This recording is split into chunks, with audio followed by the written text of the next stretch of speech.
ప్రభుకి స్తోత్రం. మీ అందరికీ వందనాలు. వందనాలు వందనాలు అన్నప్పుడు చేతులు కనబడాలి, స్వరం వినబడాలి. వందనాలు. దేవాది దేవుడు మనకు అనుగ్రహించిన ఈ మంచి దినాన్ని బట్టి నేను ప్రభుని స్తుతిస్తున్నాను. చివరి రోజుకు వచ్చేసాం. పగటి పూట వాక్యాన్ని మనం వింటూ ఉన్నాం.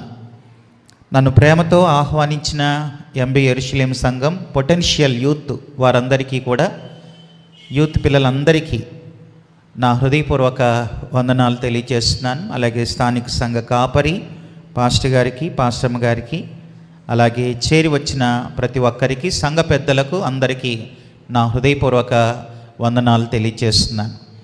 ఈ 3 దినాల కొరకు ఒక మిషన్ ఏర్పాటు చేసుకొని వాక్యాలు వింటున్నాం. మన థీమ్ ఏంటనంటే సిద్ధపడుట. దాని మీద మూలవాక్యం ఏంటనంటే మత్తయి సువార్త 24వ అధ్యాయం 44వ వచనం. ఇది థీమ్ వర్స్, కీ వర్స్. మూలవాక్యంగా మత్తయి 24:44ను మనం మూలవాక్యంగా కలిగి ఉన్నాం. అయితే ఈ సమయంలో దేవుని వాక్యంలోనికి వెళ్ళకముందు వినండి జాగ్రత్తగా. దేవుడు క్రైస్తవులకి బైబిల్ ఎందుకు ఇచ్చాడు? ఒకసారి నాలాంటి ఒక ఆయన్ని బయట ఒక ఆయన ఇలా అన్నాడు. ఏమన్నాడంటే, మీ బైబిల్లో చాలా బూతులు ఉన్నాయి, మీ బైబిల్లో చాలా తప్పులు ఉన్నాయి, మీ బైబిల్లో చాలామంది చెడ్డోళ్ళు ఉన్నారు, మీ బైబిల్లో చాలా చెడ్డ పనులు చేసిన వాళ్ళు ఉన్నారు అని కొందరు వ్యక్తులను గురించి ఒక ఆయన నాలాంటి ఆయనతో మాట్లాడుతూ ఉంటే, అప్పుడు నాలాంటి వాడు అడిగిన ఆయనతో ఇలా అన్నాడు. ఏమన్నాడంటే, అసలు మా బైబిల్ నువ్వెందుకు చదివావని అన్నాడు. మా బైబిల్ నువ్వెందుకు చదివావు? ఇది దేవుడు మనకు రాసిచ్చింది కదా, వాళ్ళ కోసం రాయలేదు కదా. కనుక దేవుడు తన పిల్లలకి ఇచ్చిన గ్రంథం బైబిల్. దేవుని పిల్లలు చదివితే వాళ్ళకు ఒక రకంగా అర్థమైద్ది. బయటవాడు చదివితే విమర్శించడానికే చదువుతాడు, తప్పులు పట్టుకోవడానికే చదువుతాడు, వాళ్ళకు వేరే రకంగా అర్థమైద్ది. కనుక బైబిల్లో నిజమే చెడ్డ పనులు చేసిన వాళ్ళు ఉన్నారు, మంచి పనులు చేసిన వాళ్ళు ఉన్నారు, తర్వాత మంచి ఉన్నాయి, చెడు ఉన్నాయి. బైబిల్లో చాలా విషయాలు. మరి దేవుడు బైబిల్ ఎందుకు రాసి మనకిచ్చాడు? వినండి వినండి అందరూ కూడా. బైబిల్ దేవుడు మనకెందుకు ఇచ్చాడు అని అంటే 2 ప్రధానమైన ఉద్దేశాలు. బైబిల్ క్రైస్తవులకు దేవుడు ఎందుకు ఇచ్చాడు అని అంటే 2 ప్రధానమైన కారణాలు. మొదటి కారణం చూడండి, దేవుని వాక్యంలో కొరింథీయులకు రాసిన మొదటి పత్రిక 10వ అధ్యాయం 11వ వచనం. చదవండి. ఎవరైనా కాదు, అందరూ చదవండి. బైబిల్ ఉన్నవాళ్ళు బైబిళ్ళు తెరచి దేవుడు బైబిల్ ఎందుకు ఇచ్చాడో మనకు అర్థం కావాలి. కొరింథీయులకు రాసిన మొదటి పత్రిక 10వ అధ్యాయం 11వ వచనం.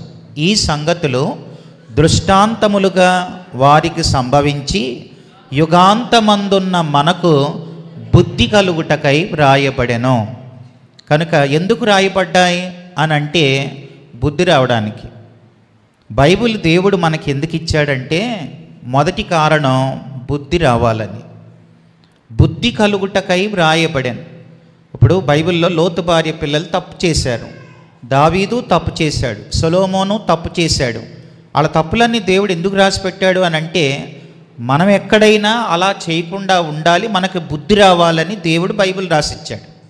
అలాగే బైబిల్లో మంచి కార్యాలు చేసిన వాళ్ళు కూడా ఉన్నారు, వాళ్ళల్లో మంచిని మనం తీసుకోవాలి, ఆయన మాటల ప్రకారం మనం బ్రతకాలని బుద్ధి రావడానికే దేవుడు బైబిల్ రాసిచ్చాడు. వాళ్ళు ఎత్తబడి మధ్యాకాశానికి వెళ్ళిపోయారు. బుద్ధి గల వాళ్ళే ఎత్తబడతారు, బుద్ధి గల వాళ్ళే ప్రభుతో ఉంటారు.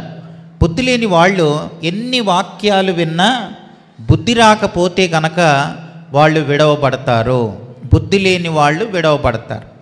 కనుక బైబిల్ ఎందుకు దేవుడు రాసి మనకిచ్చాడు? ఇన్ని వాక్యాలు ఎందుకు? దేవుణ్ణి నమ్ముకున్నాక బైబిల్ చదువుతాం, దేవుణ్ణి నమ్ముకున్నాక ఎన్నో వాక్యాలు వింటాం. ఇన్ని వాక్యాలు మన ముందుకు ఎందుకు అని అంటే ఒకటే కారణం, మనకి బుద్ధి రావాలని. అంతే కారణం. నీకు బుద్ధి లేకపోతే నీకు పరలోకం లేదు. బుద్ధి చాలా ప్రాముఖ్యమైంది, బుద్ధి రావాలి. కనుక బుద్ధి కలుగుటకై దేవుడు వాక్యాన్ని వ్రాయించి ఇచ్చాడు. ఇది మొదటి కారణం. రెండో కారణం చెప్తాను. అసలు దేవుడు బైబిల్ ఎందుకు రాసి మనకిచ్చాడు అని అంటే, చూడండి, రోమీలకు రాసిన పత్రిక 14వ అధ్యాయం 4వ వచనం. రోమీలకు రాసిన పత్రిక 15వ అధ్యాయం 4వ వచనం. 15:4 చూడండి. రోమా 15:4. మీలో చాలామంది చక్కగా వ్రాసుకుంటున్నారు, చెల్లివాళ్ళు, తమ్ముడోళ్ళు. వాళ్ళని బట్టి నేను ఎంతో ప్రభువుని స్తుతిస్తున్నాను. వాక్యం చెప్పేటప్పుడు రాసుకోవటం అది చాలా మంచి అలవాటు. సరే, చూడండి, రోమా 15:4లో మనం చూస్తే, ఏలయనగా ఓర్పు వలనను లేఖనముల వలనను ఆదరణ వలనను మనకు నిరీక్షణ కలుగుటకై పూర్వమందు వ్రాయబడినవన్నీ మనకు బోధ కలుగుట నిమిత్తం వ్రాయబడి ఉన్నవి. అంటే రెండవ కారణం ఏంటనంటే, ఎందుకు రాయబడ్డాయి అనంటే బోధ. ఒకటేమో బుద్ధి దేవుడు రాయించిచ్చాడు. రెండవది ఏంటనంటే బోధ కలుగు నిమిత్తం రాయబడ్డాయి. బుద్ధి వలనేమో బాగుపడతాం, బోధ వలనే వృద్ధిలోనికి వస్తాం. ఈ మాట గుర్తించండి.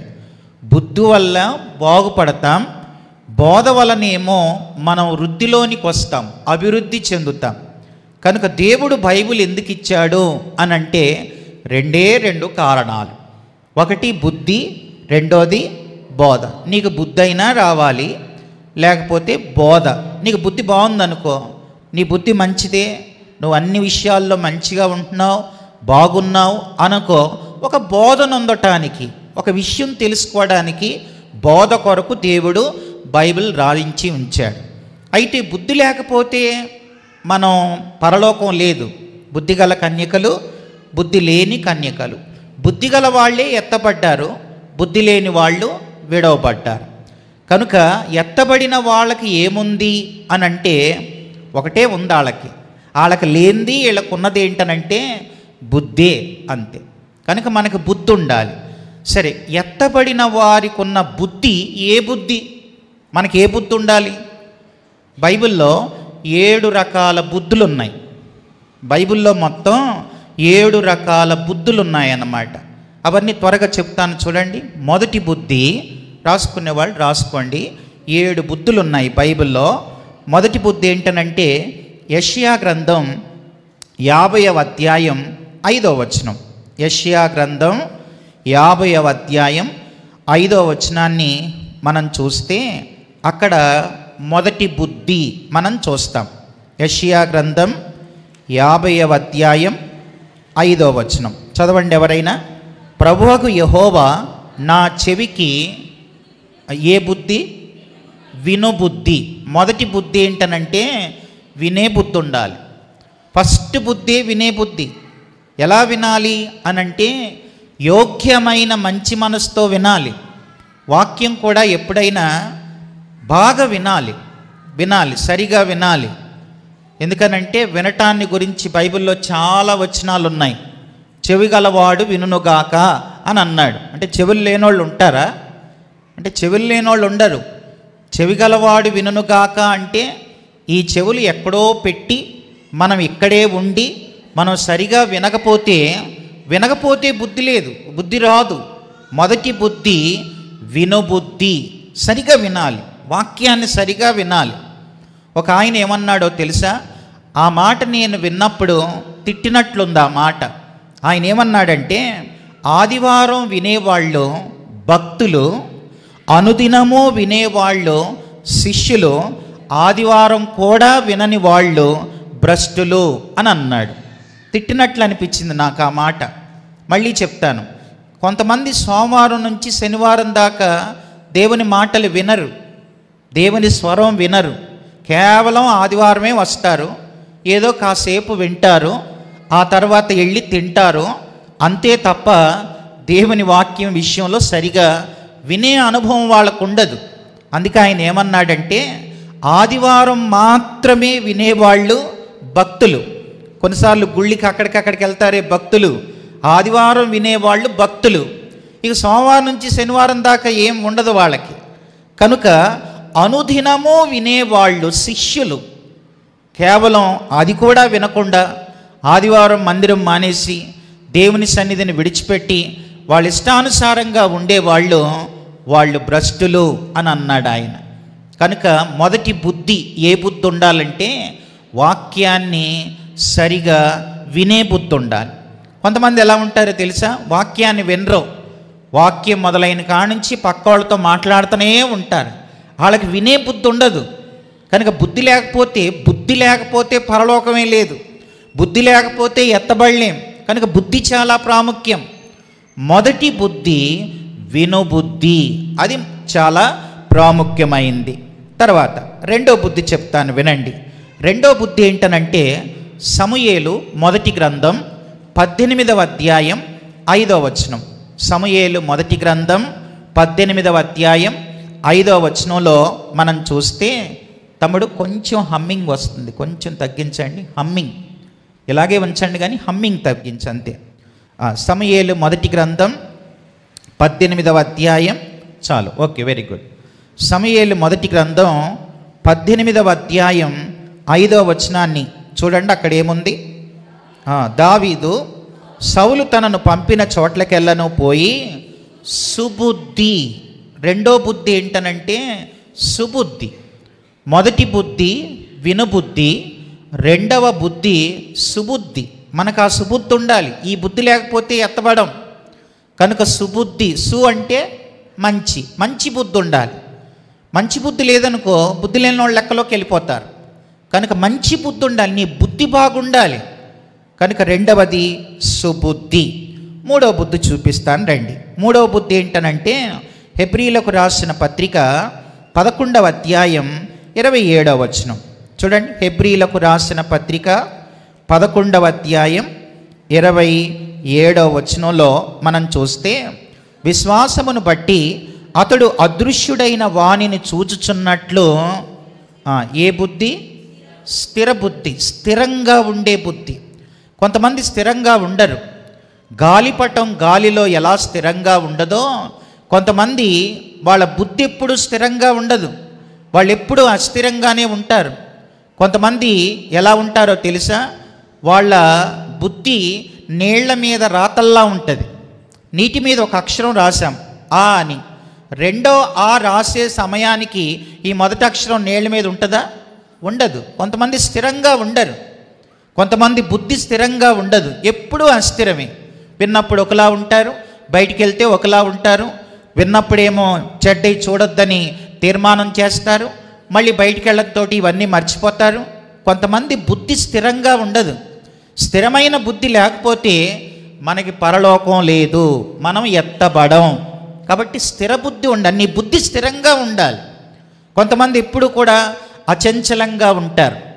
మీలో చాలామందికి తెలుసు, ప్రపంచంలో ప్యారిస్లో ఒక టవర్ ఉంది, దాన్ని ఈఫిల్ టవర్ అంటారు. ప్రపంచం ఇంతల్లో అదొకటి.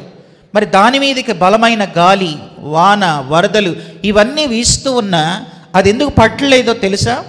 మన కంటికి పైకి ఎంత కనబడద్దో లోపల కనబడని పునాది కూడా అంత లోపలకు ఉందంట. అందుకే అది స్థిరంగా ఉంది. కనుక నీ బుద్ధి కూడా లోపల అంత స్థిరంగా ఉంటే నువ్వు ఒక రోజున ఎత్తబడే గుంపులో పెండ్లి విందులో ఉంటావు. లేకపోతే నీ బుద్ధి స్థిరంగా లేకపోతే మనం విడవబడతాం. అది గుర్తుపెట్టుకోండి. మూడో బుద్ధి ఏంటనంటే స్థిర బుద్ధి. నాలుగో బుద్ధి చెప్తాను రండి.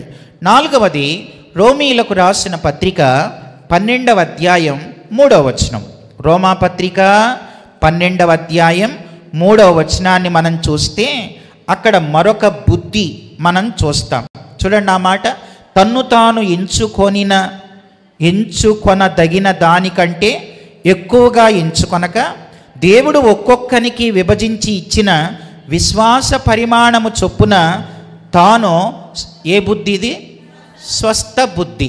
నాలుగవది స్వస్థ బుద్ధి. స్వస్థ బుద్ధి ఏంటనంటే తన్ను తాను ఎంచుకొనదగిన దానికంటే ఎక్కువ ఎంచుకోవద్దు. కొంతమందికి వాళ్ళు ఎంచుకునే దానికంటే, వాళ్ళ స్థితి కంటే వాళ్ళు ఎంచుకునేది ఎక్కువ ఉంటుంది. కొంతమందిని చూడండి ఎలా ఉంటారో తెలుసా? మనం కేసీఆర్ నాకు బాగా తెలుసు, తర్వాత రేవంత్ రెడ్డి నాకు బాగా తెలుసు అని ఇలా రకరకాలుగా చెప్తూ ఉంటారు. మీకు అర్థం కావడానికి చెప్తాను. ఒక పక్షి బాగా గాలి వీస్తుంది, అంటే బాగా గాలి వస్తుంది, ఒక చెట్టు మీద ఉంది ఒక పక్షి. అయితే బాగా గాలి వీస్తున్న సమయంలో ఆ పక్షి ఎగిరిపోయింది, దాని కొమ్మ విరిగిపోయింది. విరిగిపోయి మిగతా పక్షులకు చెప్తుంది, నేను ఆ కొమ్మ మీద వాడటంతో ఆ కొమ్మ ఇరిగిపోయింది అని చెప్పిందంట. ఇప్పుడు పక్షి కొమ్మ మీద ఆనితే కొమ్మ ఇరిగిపోద్దా? అది గాలికి విరిగింది. కానీ అది చెప్పుకోవడం ఏమని చెప్తుందంటే, నేను అట్లా వాలే, అది ఇరిగిపోయింది. నాకు వాళ్ళు తెలుసు, వీళ్ళు తెలుసు, అది తెలుసు, ఇది తెలుసు, అది చేద్దాం, ఇది చేద్దాం అని గొప్పలు చెప్పుకునే వాళ్ళు ఉంటారు. కనుక ఆ బుద్ధి ఉండకూడదు. మనకి ఏ బుద్ధి ఉండాలనంటే, తన్ను తాను ఎంచుకొనదగిన దానికంటే ఎక్కువగా వద్దు. నువ్వు ఎంత ఉండాలో అంతే ఉండాలి. నా కాలు సైజు ఎంతో నా షూ కూడా అంతే ఉండాలి. ఇప్పుడు నా సైజు 8 అండి, 8, 9 నా సైజు. నేను 10వ నెంబర్ వేసుకున్నాను అనుకో, ఇలా అనటంతో ఏమైద్ది? బాగుంటుందా అది? కనుక నా సైజు ఎంతో నా షూ అంత ఉండాలి. నా స్థితి ఏంటో, నా స్థాయి ఏంటో అంతవరకు ఉండాలి. కానీ మనం ఎంచుకోదగిన దానికంటే ఎక్కువగా ఎంచుకునే బుద్ధి అది స్వస్థ బుద్ధి కాదు. కనుక మనకే బుద్ధి ఉండాలంటే స్వస్థ బుద్ధి ఉండాలి. ఆ బుద్ధి లేని వాళ్ళకి లేదు. అందుకే వాళ్ళు విడవబడ్డారు. స్వస్థ బుద్ధి కలిగిన వాళ్ళు ఎత్తబడ్డారు. కనుక 4వ బుద్ధి ఏంటనంటే స్వస్థ బుద్ధి. 5వ బుద్ధి చెప్తాను రండి. 5వ బుద్ధి పేతురు రాసిన మొదటి పత్రిక 1వ అధ్యాయం 13వ వచనాన్ని చూడండి. పేతురు రాసిన మొదటి పత్రిక 1వ అధ్యాయం 13వ వచనాన్ని మనం చూస్తే అక్కడ మరొక బుద్ధి ఉంది. కాబట్టి మీ మనస్సు అను నడుము కట్టుకొని ఏ బుద్ధి? నిబ్బరమైన బుద్ధి గలవారై. ఈ బుద్ధి ఉండాలి మనకి, నిబ్బరమైన బుద్ధి ఉండాలి. కానీ కొంతమందికి నిబ్బరమైన బుద్ధి ఉండదు. ప్రభువు పట్ల నిబ్బరంగా ఉండరు, దేవుని విషయంలో నిబ్బరంగా ఉండరు, అనేకులను అబ్బురపరుస్తారే తప్ప నిబ్బరమైన బుద్ధి చాలామంది కలిగి ఉండరు. నిబ్బరమైన బుద్ధి అంటే ఒక నిరీక్షణతో కూడిన బుద్ధి. నిబ్బరమైన బుద్ధి కలవారై, చూడండి అక్కడే ఉంది, నిబ్బరమైన బుద్ధి కలవారై యేసుక్రీస్తు ప్రత్యక్షమైనప్పుడు మీకు తేబడు కృప విషయమై సంపూర్ణ నిరీక్షణ కలిగి ఉండుడి. కనుక నిబ్బరమైన బుద్ధి నిరీక్షణతో ఉంటుంది. నిబ్బరమైన బుద్ధి లేనివాడు కేవలం ఈ భూ సంబంధమైన వాటి మీదే దృష్టి పెడతాడు, తనకంటూ నిరీక్షణ ఉండదు. ఇలాంటి బుద్ధి ఉంటే విడవబడతాం. 5వ బుద్ధి నిబ్బరమైన బుద్ధి. 6వ బుద్ధి చెప్తాను రండి. 6వ బుద్ధి ఏంటనంటే మనకు ఉండాల్సిన బుద్ధి. బైబిల్ దేవుడు రాసిందే బుద్ధి కోసం, బుద్ధి కావాలి. తప్పిపోయిన కుమారుడికి ఏమొచ్చింది చెప్పండి? తప్పిపోయిన కుమారుడు ఇంట్లో నుంచి వెళ్ళిపోయాడు. చివరికి వాడికి ఏమొచ్చింది? బుద్ధి వచ్చింది. ఆ బుద్ధి రావాలన్నమాట.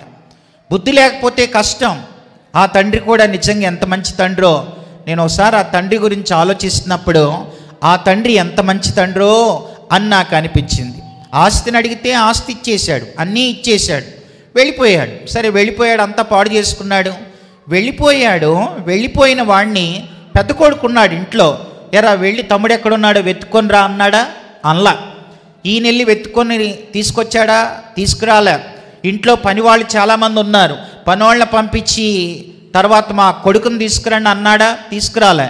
ఎందుకనంటే ఒకళ్ళు ఎక్కడో దొరుకుతాడు, దొరికినోడిని తీసుకొస్తే అతను మళ్ళీ స్థిరంగా ఇంట్లో ఉంటాడా అంటే ఉండడో, బుద్ధి లేనోడు ఉండడో. కనుక అతనికి బుద్ధి వచ్చిన తర్వాత మళ్ళీ వెళ్ళాడా అని అంటే వెళ్ళలేదు. కనుక బుద్ధి చాలా ప్రాముఖ్యం. నీ బుద్ధి మారాలి, నీ జీవితం మారాలి, నీ బ్రతుకు మారాలి, నీ హృదయం మారాలి. బుద్ధి చాలా ప్రాముఖ్యమైనది. అతడికి బుద్ధి వచ్చిన తర్వాత అప్పుడు ఆ తండ్రి అడిగింది ఇచ్చాడు, అడగంది ఇచ్చాడు. తర్వాత తప్పులు చేసి వచ్చినోడికి చెప్పులు చేసి ఇచ్చాడు. తర్వాత పందుల దగ్గర ఉన్నవాడికి విందులు చేశాడు. తర్వాత ఉంగరం చేసి ఇచ్చాడు. తర్వాత చాలా ప్రేమతో తనకిచ్చిన ఆధిక్యత అంతా ఇంత కాదు. కాబట్టి బుద్ధి చాలా ప్రాముఖ్యం.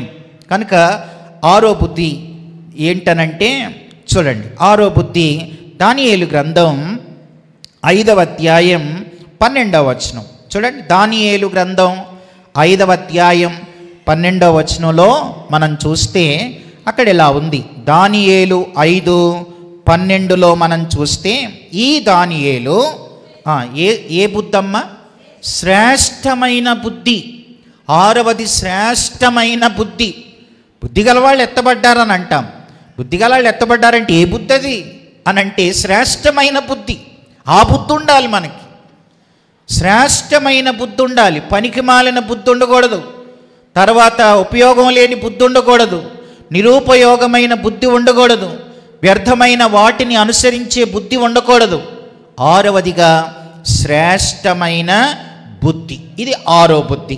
ఏడో బుద్ధి కూడా చెప్తాను రండి. ఏడో బుద్ధి ఏంటనంటే చూడండి, లూకాసు వార్త 12వ అధ్యాయం 42వ వచనం. లూకా 12:42లో అక్కడ మరొక బుద్ధి మనం చూస్తాం. చూడండి అక్కడ ఏముంది? లూకాసు వార్త 12వ అధ్యాయం 42వ వచనం. ప్రభు ఇట్లనెను, తగిన కాలమున ప్రతివానికి ఆహారం పెట్టుటకు యజమానుడు తన ఇంటివారి మీద నియమించునట్టి ఏ బుద్ధి? నమ్మకమైన బుద్ధి. ఏడో బుద్ధి ఏంటనంటే నమ్మకమైన బుద్ధి అని ఉంది. అంటే మన బుద్ధి అసలు మనల్ని నమ్మేటట్లుగా మన బుద్ధి ఉండాలి. నమ్మకమైన బుద్ధి, ఇది ఏడో బుద్ధి. కొన్నిసార్లు కొంతమందిని మనం నమ్మలేం. నమ్మితేనే ఏదైనా పని అప్పగిస్తాం, నమ్మితేనే ఏదైనా బాధ్యతలు ఇవ్వబడతాయి. కానీ నిన్ను నమ్మాలనంటే నమ్మేవారంగా మనం ఉండాలి. చూడండి ఒక మాట చెప్తాను. విశాఖపట్నంలో, ఆంధ్రాలో విశాఖపట్నంలో చాలా సంవత్సరాల క్రితం ఒక బీచ్లో ఒక ఇద్దరు జంట విపరీతంగా పగలంతా కూడా చక్కగా వాళ్ళ సముద్ర బీచ్లో ఆడుకొని ఎంజాయ్ చేసి ఆ తర్వాత ఒడ్డుకు వచ్చి కేక్ ఓపెన్ చేసి కేక్ కట్ చేసుకొని తిందాం అన్న కేక్ బాక్స్ ఓపెన్ చేశారు. కేక్ బాక్స్ ఓపెన్ చేస్తే జరిగిన విషయం ఏంటనంటే దాని నిండా కూడా డబ్బులు ఉన్నాయి.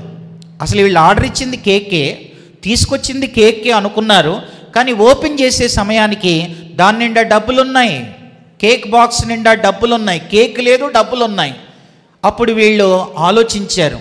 ఏమని ఆలోచించారంటే అర్థమైంది. ఆ బాక్సు అంటే కేక్ షాప్ వాడు వేసిన డబ్బులన్నీ ఇలాగే ఒక బాక్సులో వేస్తున్నాడు. తర్వాత ఆ షాప్లో పనిచేసేవాడు వీళ్ళు వచ్చి ఆర్డర్ అని అడిగినప్పుడు అక్కడ ఉంది చూడు పక్కన అన్నాడు ఆ షాప్ ఓనరు. కనుక కేక్ బాక్స్ ఇవ్వబోయి డబ్బులు బాక్స్ ఇచ్చేశాడు. దానికి వాడు స్టిక్కర్ వేసి వీళ్ళకి ఇచ్చేశాడు.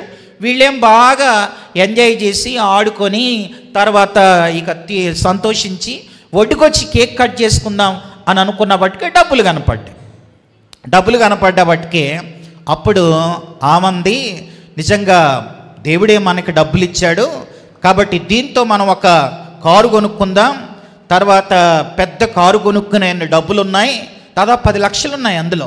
కనుక డబ్బులు ఉన్నాయి, ఒక కారు కొనుక్కుందాం తర్వాత అని వాళ్ళు మాట్లాడుతూ ఉంటే అప్పుడు ఆయన అన్నాడంట, లేదు ఆ షాప్ ఆయన ఎంత కష్టపడ్డాడు, ఎన్నో ఈ 10 లక్షలు అంటే ఎన్ని దినాల నుంచి డబ్బులు దాచాడో, తర్వాత ఎంత కష్టపడ్డాడో.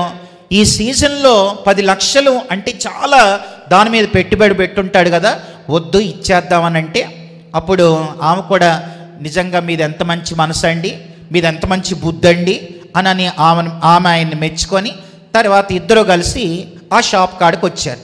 ఈ షాప్ కాడికి వచ్చేబట్టికే ఆ షాప్ కాడ చాలామంది జనం ఉన్నారు. అప్పటికే ఆ షాప్ ఓనర్ ఏడుస్తున్నాడు, డబ్బులన్నీ పోయినాయి, 10 లక్షలు పోయినాయి అని ఏడుస్తూ ఉంటే ఆ రోడ్డున అటుపక్కకి ఆ బీచ్ పక్కన అటు వెళ్ళేవాళ్ళు ఇటు వెళ్ళేవాళ్ళు ఆగిపోయి పలానా షాప్లో మెయిన్ షాప్లో డబ్బులన్నీ కూడా 10 లక్షలు పోయినాయి అంట అని అన్నబట్టికి ఈలోపుగా TV9 వాళ్ళు తర్వాత లోకల్ ప్రెస్ వాళ్ళు కూడా వచ్చారు.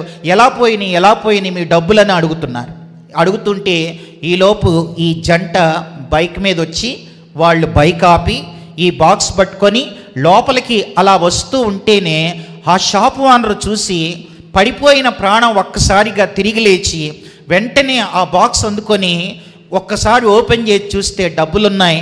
అప్పుడు వెంటనే ఆయన వీళ్ళని బాగా మెచ్చుకొని, నిజంగా ఈ రోజుల్లో ఇలాంటి రోజుల్లో మీలాంటి మంచి మనసున్నవాళ్ళు మంచి బుద్ధున్న వాళ్ళు ఎవరు ఉండరండి, కూర్చోండి అని చెప్తే ఏం పర్వాలేదండి మీ డబ్బులు ఉన్నాయో లేవో చూసుకోండి అన్నాడు ఆయన. ఆమె కూడా మీ డబ్బులు ఉన్నాయో లేవో చూసుకోండి అంటుంది ఆమె. ఇద్దరు కూడా కూర్చోబెట్టాడు, చాయ్ ఇచ్చాడు, తర్వాత వాళ్ళకి ఏదో ఇచ్చాడు. ఈలోపు TV9 వాళ్ళు తర్వాత ఈ ప్రెస్ వాళ్ళంతా కూడా నిజంగా ఈనాటి దినాల్లో 10 లక్షలు మీరు ఇచ్చారంటే నిజంగా మీరు ఎంత మంచి బుద్ధి కలిగి ఉన్నారండి అని వాళ్ళని ఫోటోలు తర్వాత ఈ తీస్తూ ఉంటే ఆమెమో చెంగు ముసుకేసుకుంది, ఆయనేమో కచ్చీపు ముసుకేసుకున్నాడు. మమ్మల్ని ఫోటోలు తీయొద్దు, మమ్మల్ని ఇద్దరిని ఫోటోలు తీయొద్దు అని అంటున్నారు. ఫోటోలు తీయొద్దు అంటే ఆమె ఏమో పూర్తిగా ముసుకేసుకుంది, ముసుకురాణిలాగా ముసుకేసేసుకుంది మొత్తం, నన్ను ఫోటో తీయొద్దు అని చెప్తుంది. ఆయన కూడా కచ్చీపు ముసుకేసుకొని మమ్మల్ని ఏ ఫోటోలు తీయొద్దు, మీ డబ్బులు మీకు ఇచ్చేసాం, మమ్మల్ని విడిచిపెట్టండి, మేము వెళ్ళిపోతామని అంటే ప్రెస్ వాళ్ళు వదలట్లేదు. 10 లక్షలు ఇవ్వగలిగిన బుద్ధి మీకుందంటే మీరెంత మంచివాళ్ళు, మీరెంత నమ్మకస్తులు అని వాళ్ళు చెబుతూ ఉంటే వీళ్ళే మమ్మల్ని ఫోటోలు తీయొద్దు అని అంటున్నారు. అందులో ఒక ఆయన నిలదీసి ఏమన్నాడంటే 10 లక్షలు ఇస్తున్నారు కదా మీరు, ఎందుకు ఫోటోలు తీయొద్దు అంటున్నారు అని అంటే అప్పుడు ఆయన మెల్లగా చెప్పాడంట, ఆమె నా భార్య కాదు, నేను ఆమెకి అసలైన భర్తను కాదు. ఆమెమో హైదరాబాద్లో ఉంటుంది, నేనేమో వైజాగ్లో ఉంటాం, ఇద్దరం ఒకే సాఫ్ట్వేర్ కంపెనీలో ఉద్యోగాలు చేస్తున్నాం. ఆమె భర్త వేరు, నా భార్య వేరు, కనుక ఈ రోజున మేమిద్దరం డ్యూటీకని ఎగ్గొట్టి ఈ బీచ్కి వచ్చి ఈ కేక్ కట్ చేసుకుందాం, ఇలా ఎంజాయ్ చేద్దామని ఇక్కడికి వచ్చామని అసలైన బుద్ధి, పనికిమాలిన బుద్ధి, పనికిరాని బుద్ధి అప్పుడు వాళ్ళు బయలుపరిచారు. వినండి, చూడండి, 10 లక్షలు ఇచ్చే బుద్ధి ఉంది, అప్పుడు ఎంత మంచి బుద్ధి అండి అందామె. కానీ ఆ పనికిమాలిన బుద్ధి ప్రెస్సోడు వచ్చేదాకా అర్థం కాలేదు. చూడండి, ఆమెకేమో వేరే భర్త ఉన్నాడు, అసలైన భర్త ఉన్నాడు, ఆమెమో హైదరాబాద్లో వాళ్ళ భర్త ఉన్నాడు, వైజాగ్లో డ్యూటీ చేస్తుంది, అక్కడేమో వేరే వాడితో తిరుగుతుంది. ఏం బుద్ధి అది? నమ్మకమైన బుద్ధ, పనికిరాని బుద్ధి అది. ఈరోజు చాలామంది చిన్న చిన్న విషయాల్లో భలే నమ్మకస్తుల్లా కనబడుతున్నారు, కానీ పెద్ద పెద్ద తప్పుల్లో ఎవరున్నారో ఏంటో అనేది తలుపేశాక అర్థమైంది. ఆ బుద్ధి లేని వాళ్ళు వచ్చి అయ్యా అయ్యా తలుపు తీయ్యా అని అంటే బుద్ధి లేని వాళ్ళారా పోండి, నేను మిమ్మల్ని ఎరగనని అన్నాడు. కనుక తలుపేసేదాకా తెలియదు ఎవరి బుద్ధి ఎలాంటిదో. కనుక బుద్ధి గలవాళ్ళు ఎత్తబడ్డారంటే వాళ్ళకి ఏ బుద్ధి ఉంది అమ్మా, వాళ్ళకి ఏ బుద్ధి ఉంది అని అంటే ఈ 7 రకాల బుద్ధులు ఉన్నాయి. మరి బుద్ధి లేని వాళ్ళు విడవబడ్డారంటే వాళ్ళదే బుద్ధి. ఇంకో ఆ బీచ్లో తిరిగిన వాళ్ళ బుద్ధి, పనికి మాలిన బుద్ధి, పనికిరాని బుద్ధి, చెడ్డ బుద్ధి, వ్యర్థమైన బుద్ధి, అలాంటి బుద్ధి వాళ్ళది. కనుక ఎత్తబడే గుంపులో ఉండాలంటే ఈ 7 రకాల బుద్ధి ఉండాలి. మొదటి బుద్ధి వినుబుద్ధి, రెండవ బుద్ధి సుబుద్ధి, మూడవ బుద్ధి స్థిర బుద్ధి, నాలుగవ బుద్ధి స్వస్థ బుద్ధి, ఐదవ బుద్ధి నిబ్బరమైన బుద్ధి, ఆరవ బుద్ధి శ్రేష్టమైన బుద్ధి, ఏడవ బుద్ధి నమ్మకమైన బుద్ధి. ఇంతకీ మనదే బుద్ధి? ఇంతకీ మనది ఏ బుద్ధి? బైబిల్లో ఒక ఆయన, మరి ఆయనకు బుద్ధి ఉందో లేదో ఇట్లా రాశాడు, మీరే చెప్పండి. సామెతల గ్రంథం 12వ అధ్యాయం, సామెతల గ్రంథం 12వ అధ్యాయం చూడండి. సామెతల గ్రంథం 12వ అధ్యాయంలో ఒక ఆయన ఇలా రాశాడు. 12వ అధ్యాయం చదువుతున్నాను, నేను కాదు మీరు చదవండి. 11వ వచనం, సామెతల గ్రంథం 12వ అధ్యాయం 11వ వచనం ఏముంది అక్కడ? తన భూమిని సేద్యపరుచుకుని వానికి ఆహారం సమృద్ధిగా కలుగును, వ్యర్థమైన వాటిని అనుసరించువాడు ఎవడు? బుద్ధి లేనివాడు. వ్యర్థమైన వాటిని అనుసరించువాడు బుద్ధి లేనివాడు. ఎవరు రాశారు ఈ సామెతల గ్రంథం? సామెతల గ్రంథం ఎవరు రాశారు? సొలొమోను. సొలొమోనుకు బుద్ధి ఉందా లేదా? మీరే ఆలోచించండి. సొలొమోనుకి దేవుడు 3 ఇచ్చాడు. అమ్మ వినండి, సొలొమోనుకి దేవుడు 3 ఇచ్చాడు. మొదటిది ఏంటనంటే జ్ఞానం. సొలొమోను జ్ఞానం పాఠ్యపుస్తకాల్లో కూడా ఒక ఇలస్ట్రేషన్ రాశారు. అది అంటే ఒక స్త్రీ, 2 తల్లులు వచ్చినప్పుడు సొలొమోనుది పాఠ్యపుస్తకాల్లో కూడా వేశారు. సొలొమోనుకు దేవుడు జ్ఞానాన్ని ఇచ్చాడు. వినండి, సొలొమోనుకు దేవుడు జ్ఞానాన్ని ఇస్తే సొలొమోను తన జ్ఞానాన్ని అంతా ఏం చేశాడు అని అంటే తన కోసమే వాడేసుకున్నాడు. జ్ఞానం ఇస్తే తన కోసం వాడుకున్నాడు. ఎలాగో చెప్తాను వినండి. సొలొమోను కాలంలో యుద్ధాలు ఉన్నాయా? సొలొమోను ఎన్ని సంవత్సరాలు పరిపాలించాడు చెప్పండి? 40 సంవత్సరాలు. 40 సంవత్సరాల్లో యుద్ధాలు ఉన్నాయా? యుద్ధాలు లేవు. ఎందుకు లేవు? శత్రువులు లేరా? తమ్ముడు చెల్లి వినండి వినండి జాగ్రత్త. సొలొమోను కాలంలో యుద్ధాలు లేవు. ఎందుకు లేవు అని అంటే అది ఆయన జ్ఞానంతో యుద్ధాలు లేకుండా చేశాడు. యుద్ధాలు లేవు అని అంటే శత్రువులు లేరా అని అంటే మా తెలంగాణ భాషలో చెప్పాలంటే మస్తు మంది ఉన్నారు. అంటే చుట్టూ అంతా శత్రువులే. వాళ్ళ నాన్న శత్రువులతో యుద్ధాలే కదా, దావీదన్నీ యుద్ధాలే కదా, గొలియాతు మొదలుకొని అన్ని యుద్ధాలే కదా. సొలొమోను కాలంలో కూడా యుద్ధాలు ఉన్నాయి, శత్రువులు ఉన్నారు. కానీ ఈయనేం చేశాడంటే జ్ఞానంతో ఒక్క యుద్ధం కూడా లేకుండా చేశాడు. ఎలాగో చెప్తాను వినండి. సొలొమోను ఏ శత్రురాజుతోనైతే యుద్ధం చేయాలో వాళ్ళ ఇంట్లో ఒక అమ్మాయిని పెళ్లి చేసుకోవటం మొదలెట్టాడు. అది ఈయన జ్ఞానం. అర్థమైందా? ఏ శత్రురాజుతోనైతే యుద్ధం చేయాలో వాళ్ళ ఇంట్లో ఒక అమ్మాయిని పెళ్లి చేసుకున్నాడండి. అది ఆయన జ్ఞానం. అట్లా అఫీషియల్గా 700, అన్అఫీషియల్గా 300. మొత్తం ఎంతమంది? ఈయన బుద్ధి ఉందా లేదా మీరే డిసైడ్ చేయండి, నేను అనలేను. కనుక జ్ఞానం ఇస్తే ఇది ఇట్లా వాడేశాడు. కొంతమందికి జ్ఞానం ఇస్తే ఇలాగే చేస్తారు. దేవుడు కొంతమంది బాగా జ్ఞానం ఇస్తాడు. జ్ఞానం ఇస్తే ఏం చేస్తారు తెలుసా? ఇటు చూడండి, ఫోను బయట ఉన్నప్పుడేమో చాటింగ్లు అయ్యి ఇవి అన్నీ ఫుల్, బయట ఉన్నప్పుడు ఫుల్, ఇంట్లో ఉన్నప్పుడేమో డల్. సరే వాళ్ళు ఫోన్ పట్టుకొని ఇంట్లో ఉన్నప్పుడు చూస్తే ఇది నిల్లు. ఫోన్ ఏమో నిల్లు, ఇంట్లోనేమో డల్లో, బయటికి వెళ్తే ఫుల్లు. ఏం జ్ఞానం అండి ఈ రోజున యవనస్తులకి. కొంతమంది చూడండి బయటికి వెళ్తే అసలు వీళ్ళు చర్చిలో వాళ్ళేనా అనిపిస్తుంది, ఈ మాటలు చూస్తే వీళ్ళేనా అనిపిస్తుంది, తర్వాత ఇలాంటి పనులు వీళ్ళు కూడా చేస్తారా అని అనిపిస్తుంది. కానీ సొలొమోను ఉన్న జ్ఞానం ఎలాంటిది అని అంటే తన జ్ఞానాన్నంతా ఇట్లా ఉపయోగించేశాడు. తర్వాత రెండవది, సొలొమోనుకు దేవుడు ఏమిచ్చాడనంటే రెండవదిగా ఐశ్వర్యం, డబ్బులు ఇచ్చాడు. సొలొమోనుకి దేవుడు డబ్బులు ఇచ్చాడు. డబ్బులు ఇస్తే ఏం చేశాడో తెలుసా? డబ్బులు ఇస్తే ఆయన ఎలా ఖర్చు పెట్టాడండి. ఆయన ఎలా ఖర్చు పెట్టాడో చూడండి. రాజుల మొదటి గ్రంథం చూడండి, రాజుల మొదటి గ్రంథం 4వ అధ్యాయం 22వ వచనం చదవండి ఎవరైనా. రాజుల మొదటి గ్రంథం 4వ అధ్యాయం 22వ వచనంలో ఏముంది? ఒక్కొక్క దినమునకు సొలొమోను భోజనపు సామాగ్రి ఎంత అనగా అని ఉంది. ఒక్కొక్క దినం అని ఉందా? వీక్లీ వన్స్ అని ఉందా? అంటే డైలీ అన్నమాట. Daily menu. రాజుల మొదటి గ్రంథం 4:22 డైలీ మెను. ప్రతిరోజు తినే తిండి ఏంటో తెలుసా? 22లో ఒక్కొక్క దినానికి సొలొమోను భోజనపు సామాగ్రి ఎంత అనగా 600 తూముల సన్నపు గోధుమ పిండి, 1200 తూముల ముతక పిండి, క్రొవ్విన ఎడ్లు 10, విడి ఎడ్లు 20, 100 గొర్రెలు, ఇవియోగాక ఎర్రదుప్పులు, దుప్పులు, జింకలు, క్రొవ్విన బాతులు. అమ్మో, ఇదంతా ఒక్కరోజు మెను. ఈ మెను రోజు డైలీ ఇవ్వండి. ఇదేమన్నా ఉంటుందా? తరిగిపోద్దా? అలా తరిగిపోయింది. సొలొమోను డబ్బులన్నీ ఒకటి విందుకి, రెండోది మందుకి. ఆయనకు అలవాటు కూడా ఉంది. ఎందుకంటే తోటలే వేసాడు, ద్రాక్ష తోటలే వేసినోడు తాకుండా ఉంటాడా? కనుక విందు, మందు, మెల్లగా చెప్తున్నాను, మూడోది ఆడవాళ్ళ పొందు, అది కూడా ఉంది ఆయనకి. మొత్తం విందులకి, మందులకి, పొందులకి, సందులకి, ఇలాంటి వాటన్నిటికీ కూడా సొలొమోను డబ్బులన్నీ తగలబెట్టేశాడు. ఇక ఆయన మీరే ఆలోచించండి. జ్ఞానం ఇస్తేనేమో అలా, డబ్బులు ఇస్తేనేమో ఇలా.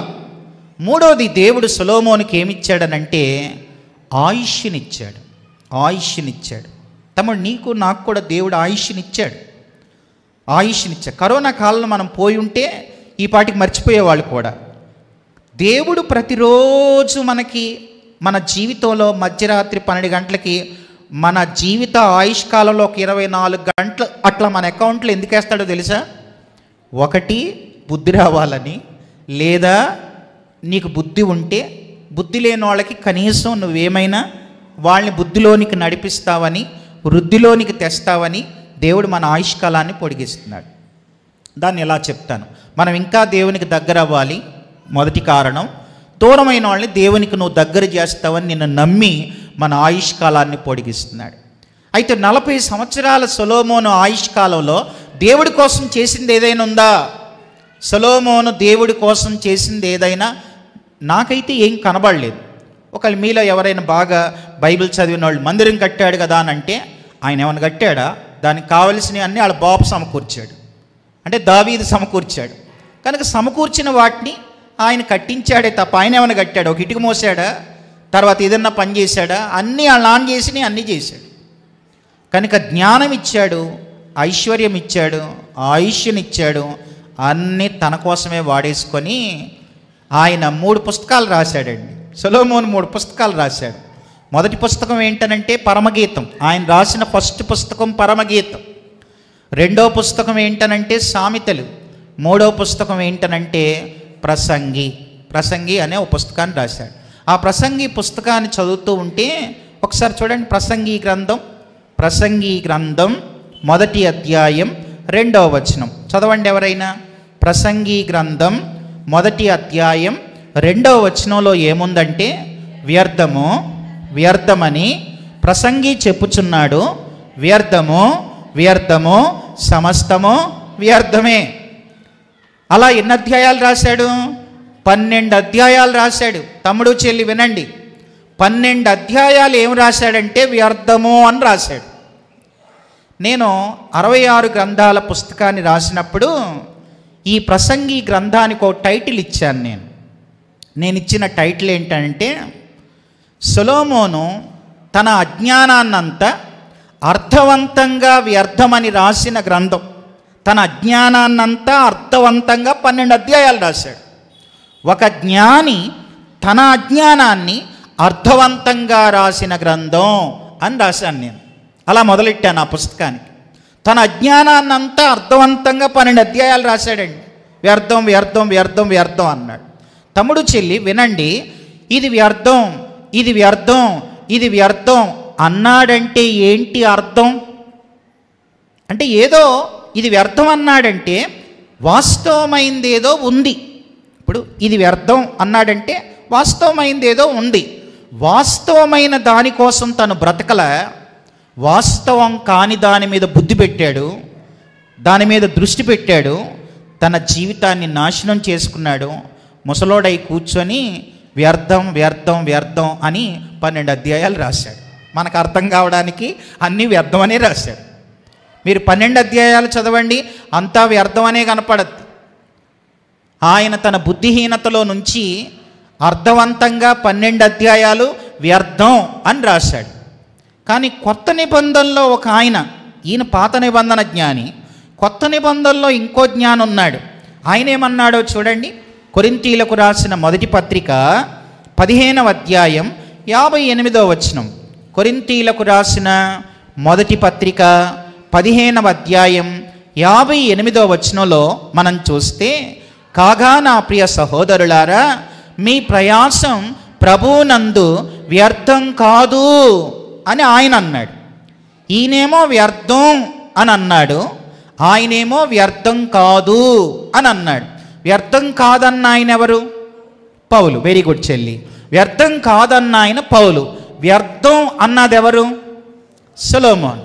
కనుక సొలొమోన్ ఏమో వ్యర్థం అన్నాడు, అపోస్తలుడైన పౌలేమో వ్యర్థం కాదు అన్నాడు. ఇంతకీ ఏది వ్యర్థం, ఏది వ్యర్థం కాదు? ఈ ఒక 7 అయ్యి ఒక 7 చెప్తాను, లేదా ఈ ఒక 5 అయ్యి ఒక 5 చెప్తాను. జాగ్రత్తగా గమనించండి. మొదటిది, అసలు ఏది వ్యర్థం అని అంటే త్వరగా చూడండి. సొలొమోన్ ఏమో అన్ని వ్యర్థం అన్నాడు, పౌలు గారేమో వ్యర్థం కాదు అన్నాడు. అసలు ఏది వ్యర్థం, ఏది వ్యర్థం కాదు? ఈ యొక్క 5 అయ్యి ఒక 5 చూపిస్తాను. మొదటి వ్యర్థం రండి. సొలొమోను రాసిన కీర్తనల గ్రంథం. సొలొమోను రాసిన కీర్తనల గ్రంథం. నేనేమన్నాను? సొలొమోను రాసిన కీర్తనల గ్రంథం అన్నాను. కీర్తనలు రాసింది ఎవరు? దావీదు ఒక్కడే రాశాడా? కోరా కుమారులు. Very good. ఇంకా మోషే, ఇంకా ఏతాను, ఆసాపు, ఇంకా సొలొమోను రాయలేదా? సొలొమోను మొత్తం ఎన్ని కీర్తనలు రాశాడు చూడండి. రాజుల మొదటి గ్రంథం 4వ అధ్యాయం.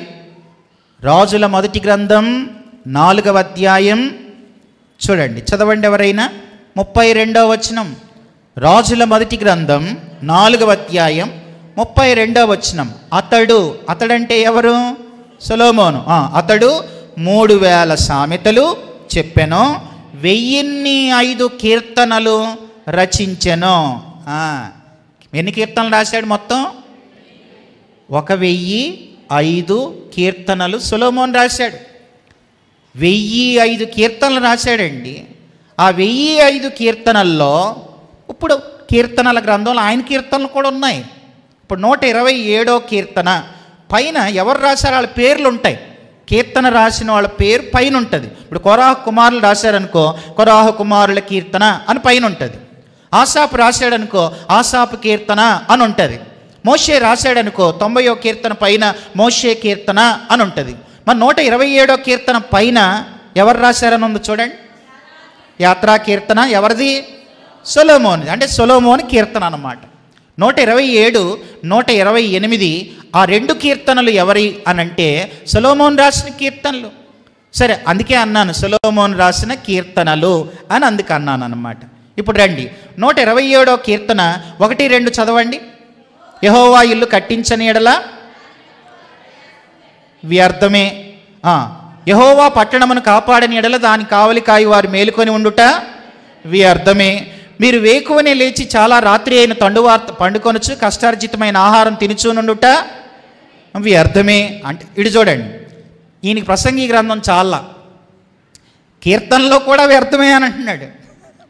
ఈయన రాసిన కీర్తనలు 2 ఉన్నాయి కీర్తనల గ్రంథంలో, అందులో 3 సార్లు వ్యర్థం అన్నాడు. యెహోవా ఇల్లు కట్టించని ఎడల దాని కట్టువారి ప్రయాస వ్యర్థమే. ప్రసంగి గ్రంథంలో వ్యర్థం వ్యర్థం వ్యర్థం సమస్తం వ్యర్థం.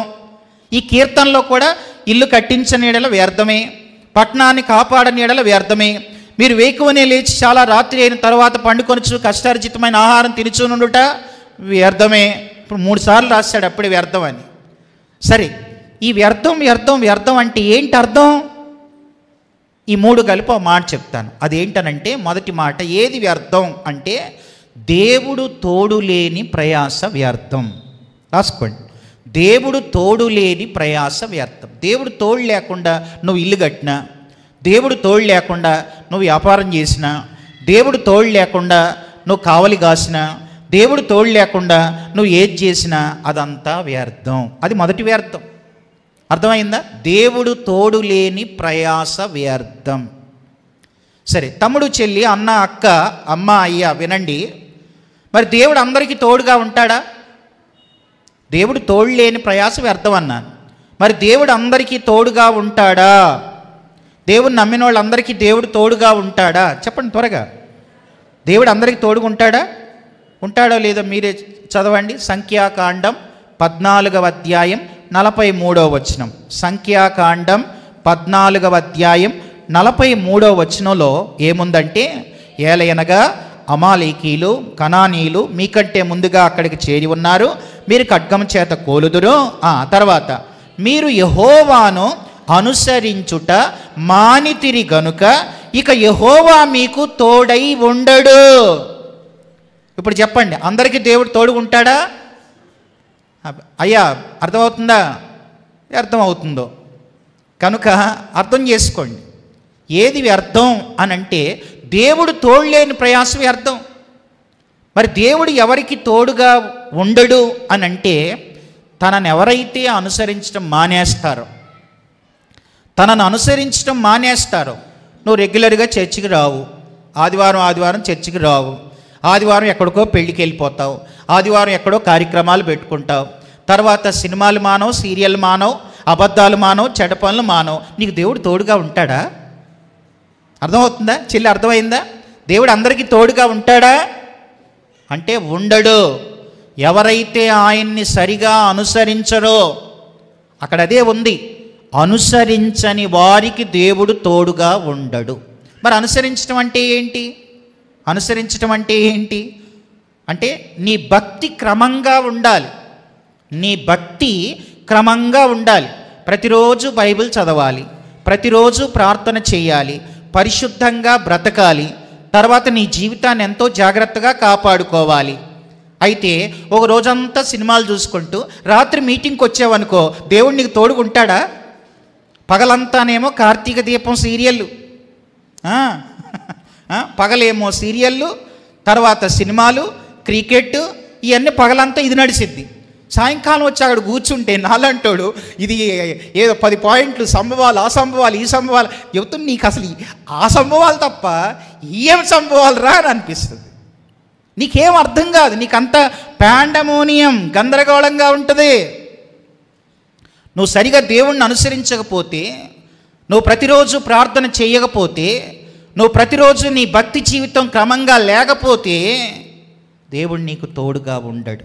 ఆ తర్వాత నువ్వు అనుకుంటావు ఏదో చేస్తున్నాం, ఏమీ లేదు, దేవుడు నమ్మే కానీ మాకేం కాలేదు. ఎందుకు అయింది మీకు? దేవుడు తోడు ఉంటేనే కదా. ఇప్పుడు దేవుడు తోడుగా ఉన్నాడు అనుకోండి, అతను ఏమవుతాడో తెలుసా? చూడండి, ఆదికాండం 37వ అధ్యాయం, ఆదికాండం 39వ అధ్యాయం చూడండి త్వరగా. ఆదికాండం 39వ అధ్యాయం 2వ వచనాన్ని చూడండి. ఆదికాండం 39:2 యెహోవా యోసేపునకు తోడై ఉండెను గనుక అతడు వర్ధిల్లాడు. 3 చూడండి, యెహోవా అతనికి తోడై ఉండెను. 22 చూడండి, 21 అయితే యెహోవా యోసేపునకు తోడై ఉండెను.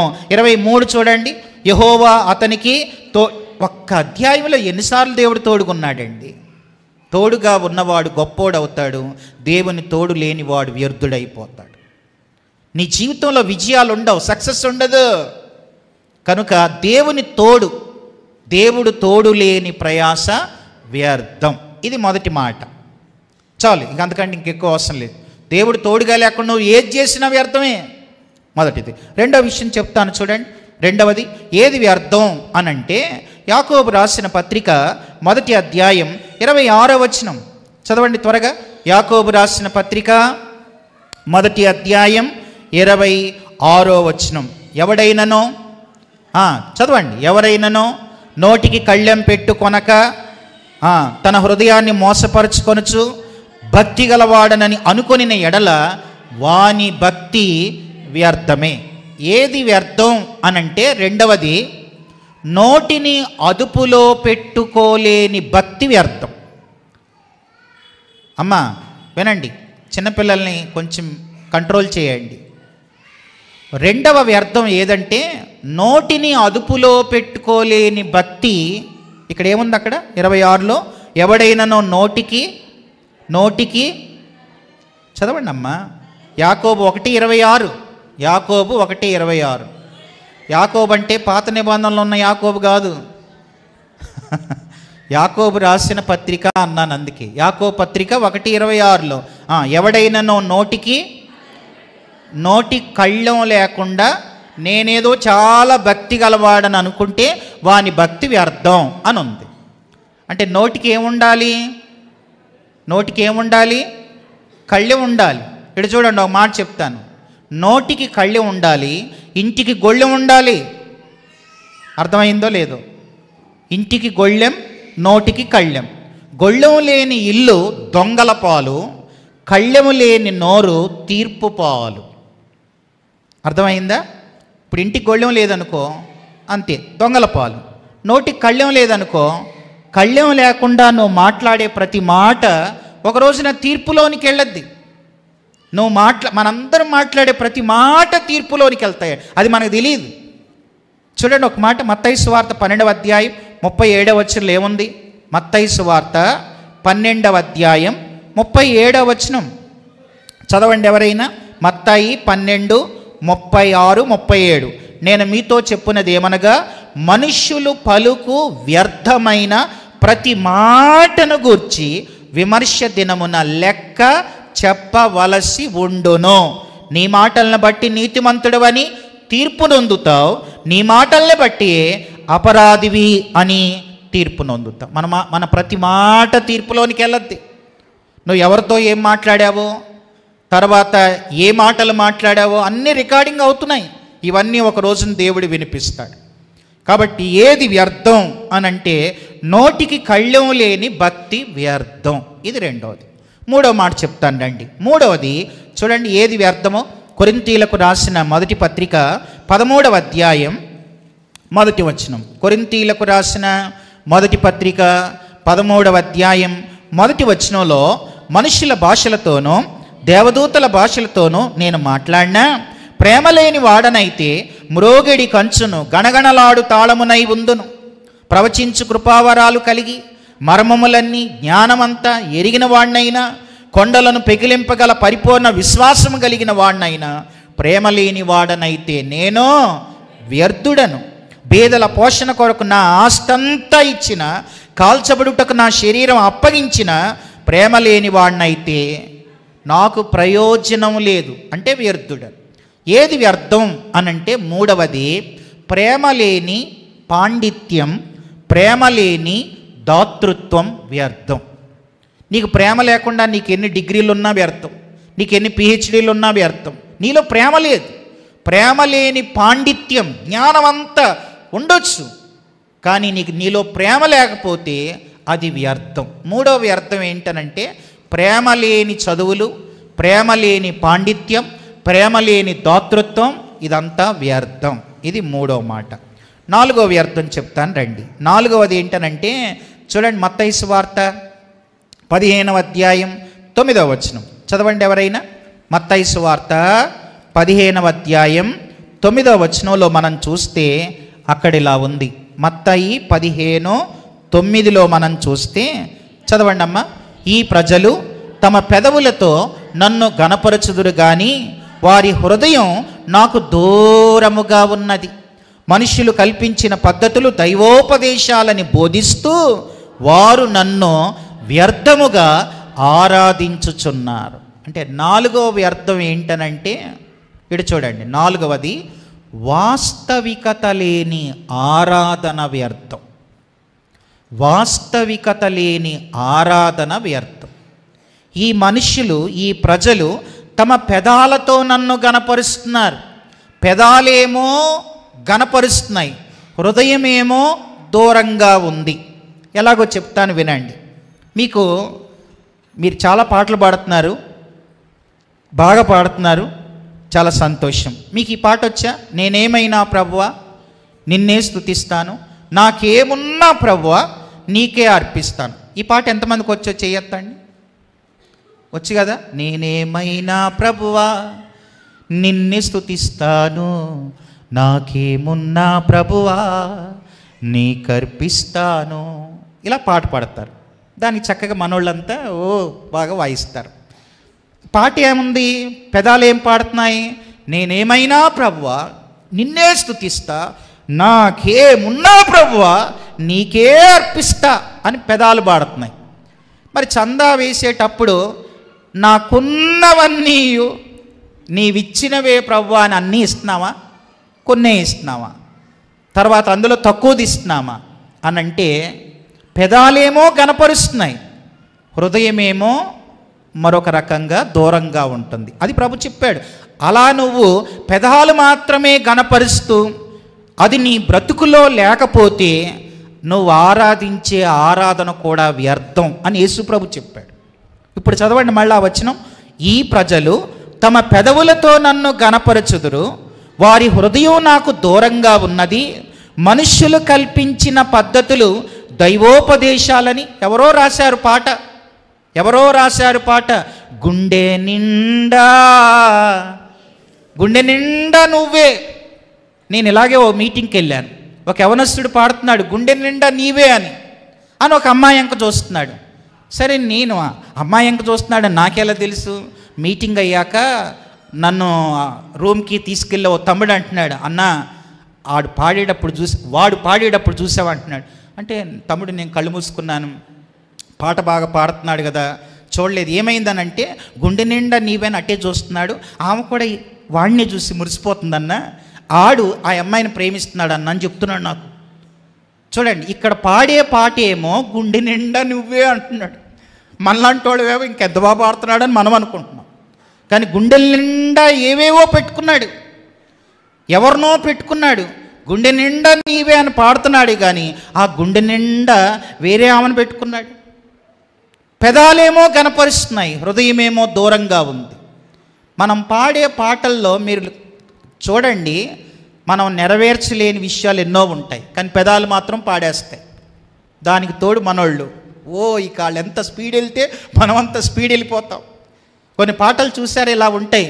సింహాల బోన్లో నన్ను నేసిన, తర్వాత అగ్నిలో నన్ను షడ్రకు మేషకు అబెద్దునుగోల్ని వాళ్ళని వేసినప్పుడు నన్ను అలాగే వేసినా నేను ఏం భయపడిన పాటలు మాత్రం అలా ఉంటాయి.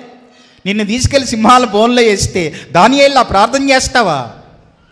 నిన్ను తీసుకెళ్ళి అగ్నిగుండంలో వేస్తే షడ్రకు మేషకు అబెద్దునులాగా ధైర్యంగా నిలబడతావా?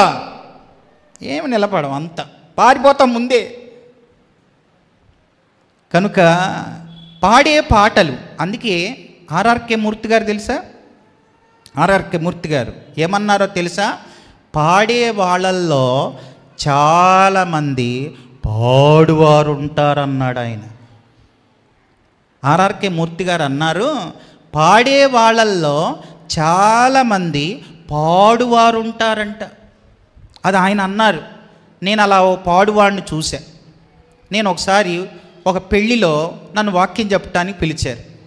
ఓ పాడువాడిని హైదరాబాద్ నుంచి పిలిచారు. ఇంతకీ ఆ పెళ్ళి ఎక్కడంటే విజయవాడ. మేమిద్దరం కూడా కూర్చున్నాం. ముందు పాడిన వాళ్ళంతా పాడేశారు. ఆ తర్వాత అక్కడ ఉన్న ఆయన హైదరాబాదు నుంచి గాంధర్వుడు రకరకాలుగా ఆయనకి చెప్పి ఆయన వచ్చి పాడతాడు అన్నాడు. అప్పుడు ఆయన వచ్చి ఫోన్ ఆన్ చేసి, ఇదిగో ఇప్పుడే పాటలకు నాకు ఇచ్చారు విను అని ఆమెకి వినిపిస్తున్నాడు. సరే అనుకున్నాను ఈ అన్న స్వరం ఆ అక్కకు తెలీదా, వాళ్ళ భార్యకి తెలీదా అనుకున్నా. కానీ వినిపించింది అక్కకి, కానీ ఎన్నో అక్క కంటే 3వ అక్క కంట. అంటే ఆయనకు 3 భార్యలు. ఆయన పేరు చెప్తే మీకు తెలిసిపోద్ది. ఆయన పాటలు కూడా మీరు పాడేస్తున్నారు. కనుక ఆయన పాడిన పాటలు మీరు పాడుతున్నారు. ఆయనకు 3 భార్యలు. మరి పాడేవాడా పాడువాడా? 3 భార్యలు ఉన్నవాడు పాడేవాడా పాడువాడా? కనుక పాడేవాళ్ళల్లో చాలామంది పాడువారు ఉంటారని ఆర్ఆర్కే మూర్తి గారు అన్నారు. ఆర్ఆర్కే మూర్తి గారు ఇంకో మాట కూడా అన్నారు. ఆయన ఏమన్నారంటే, పెద్ద ఆయన కదా, ఏమన్నారంటే క్రైస్తవులు చాలామంది వాళ్ళు అబద్ధాలు పలకరేమో కానీ అబద్ధాలు పాడతారు అని అన్నాడు పెద్ద ఆయన. మన పాటలు అన్ని అబద్ధాలు ఉంటాయి, చాలా అబద్ధాలు. మీరు మీ పాటల షీట్ ఇవ్వండి, నేను అందులో కొన్ని మీకు చూపిస్తే అది నిజంగా మన బ్రతుకులో ఉందా? మళ్ళీ కథ మొత్తం ఒక రోజును మారుస్తాడు ఆయన. ఏమైనా చేస్తాడు ఆయన. ఇప్పుడు తెలవదు మనకి, ఎత్తపడ్డాక తెలిసిద్ది. బుద్ధి గలవాళ్ళో బుద్ధి లేనివాళ్ళో ఎత్తపడేదాకా తెలియదు. అందుకని సాధు సుందర్ సింగ్ గారు ఏమన్నారంటే, తలుపు లోపలికి వెళ్ళాకే అప్పుడు వాళ్ళు ఎత్తబడినట్లు, విడవబడితే విడవబడినట్లు, అప్పటిదాకా ఎవరు ఎత్తబడతారో ఎవరు విడవబడతారో ఎవ్వరం చెప్పలేమని సాధు సుందర్ సింగ్ గారు అన్నారండి. కనుక తమ్ముడు చెల్లి పెదాలు చూడండి, ఇప్పుడు చదవండి ఆ మాట. మత్తయి 15:9 ఈ ప్రజలు తమ పెదవులతో నన్ను గనపరుస్తున్నారు, పెదాలేమో సూపర్గా కనపరుస్తున్నాయి, కానీ వారి హృదయం నాకు దూరంగా ఉంది. మనుష్యులు కల్పించిన పద్ధతులు దైవోపదేశాలని బోధిస్తూ వారు నన్ను వ్యర్థంగా ఆరాధిస్తున్నారు. కాబట్టి అందుకే 4వది ఏమన్నానంటే, వాస్తవికత లేని ఆరాధన వ్యర్థం. నీ ఆరాధన నిజంగా అది వాస్తవం కాకపోతే, నీ బ్రతుకులో లేకపోతే అది వ్యర్థం అండి. ఇది చాలు. ఇది 4వది. 5వ వ్యర్థం చెప్తాను రండి. 5వ వ్యర్థం సొలొమోను రాసిన సామెతల గ్రంథం. మళ్ళీ ఆయనే కదా వ్యర్థం అన్నాడు, అక్కడి నుంచే కదా వచ్చాం. ఆయన పుస్తకం ఇంకోటి ఉంది రండి. సామెతల గ్రంథం 31వ అధ్యాయం 30వ వచనంలో ఇంకో వ్యర్థం చెప్పాడు ఆయన. సామెతల గ్రంథం 31వ అధ్యాయం 30వ వచనం చదవండి. అందం మోసకరం, ఏది వ్యర్థం చెప్పండి, ఏది వ్యర్థం? అందం మోసకరం, సౌందర్యం వ్యర్థం అని అన్నాడు. తమ్ముడు చెల్లి, ఈ మాట మీకు అర్థమైందా? అందం మోసకరం అంటే అందంగా ఉండటం మోసకరమా? సౌందర్యం వ్యర్థం అన్నాడు ఈ సొలొమోను. అంటే సౌందర్యం అంటే ఇప్పుడు నువ్వు అందంగా ఉన్నావు, నువ్వు నిజంగా అందంగానే ఉన్నావు, దేవునికి స్తోత్రం. నువ్వు అందంగా ఉండటం తప్ప అది వ్యర్థమా? ఇప్పుడు సరే, కొంతమంది ఎర్రగున్నారు, కొంతమంది నల్లగున్నారు. నువ్వేమైనా ఈ కలర్లో నేను పుట్టాలని ఏమన్నా అనుకొని పుట్టావా? నీ జుట్టు పొడవుగా ఉండాలని పెట్టుకొని పుట్టావా? ఏం లేదు కదా. నువ్వు అందంగా ఉన్నావు. అద్దంలో చూసుకుంటాం. అద్దంలో చూసుకుంటే అద్దానికి ఉన్న బలహీనత ఏంటి తెలుసా? వినండి. అద్దానికి ఒక బలహీనత ఉంటుంది. ఆ బలహీనత ఏంటంటే దాని ముందు ఎవరు నిలబడ్డా ఓకే అని మనకు అనిపించేదాకా అది పక్కకు జరిపేది నిన్ను. నీ అంతటికి నువ్వు ఇక ఓకే పర్ఫెక్ట్ అని అనుకుంటేనే నువ్వు పక్కకి వెళ్తావు. ఒక్క ఇంటికి తెల్లింటికి నల్లింటికి ఏదైనా లేచట్లా కనబడుతుందో దాన్ని నొక్కేదాకా నువ్వు పక్కకి వెళ్ళవు. అలాంటి బలహీనత అద్దం ముందు నిలబడితే సరే దాన్ని అక్కడ దువ్వి నువ్వు అనుకున్నట్టుగా తయారయ్యి అప్పుడు ఓకే అని నీకు అనిపిస్తే పక్కకి వెళ్తావు. సరే చాలా సంతోషం, నువ్వు అందంగా ఉన్నావు. నీ అందానికి నువ్వు కారకురాలువా? నువ్వు చాలా అందంగా ఉన్నావు, బ్యూటిఫుల్గా ఉన్నావు, తెల్లగా ఉన్నావు, తర్వాత బొద్దుగా ఉన్నావు, ముద్దుగా ఉన్నావు, సంతోషం. వినండి, ఒక మాట చెప్తాను. అందంగా పుట్టటం దేవుడిచ్చిన బహుమానం. హల్లెలూయా. అందంగా పుట్టటం దేవుడిచ్చిన బహుమానం.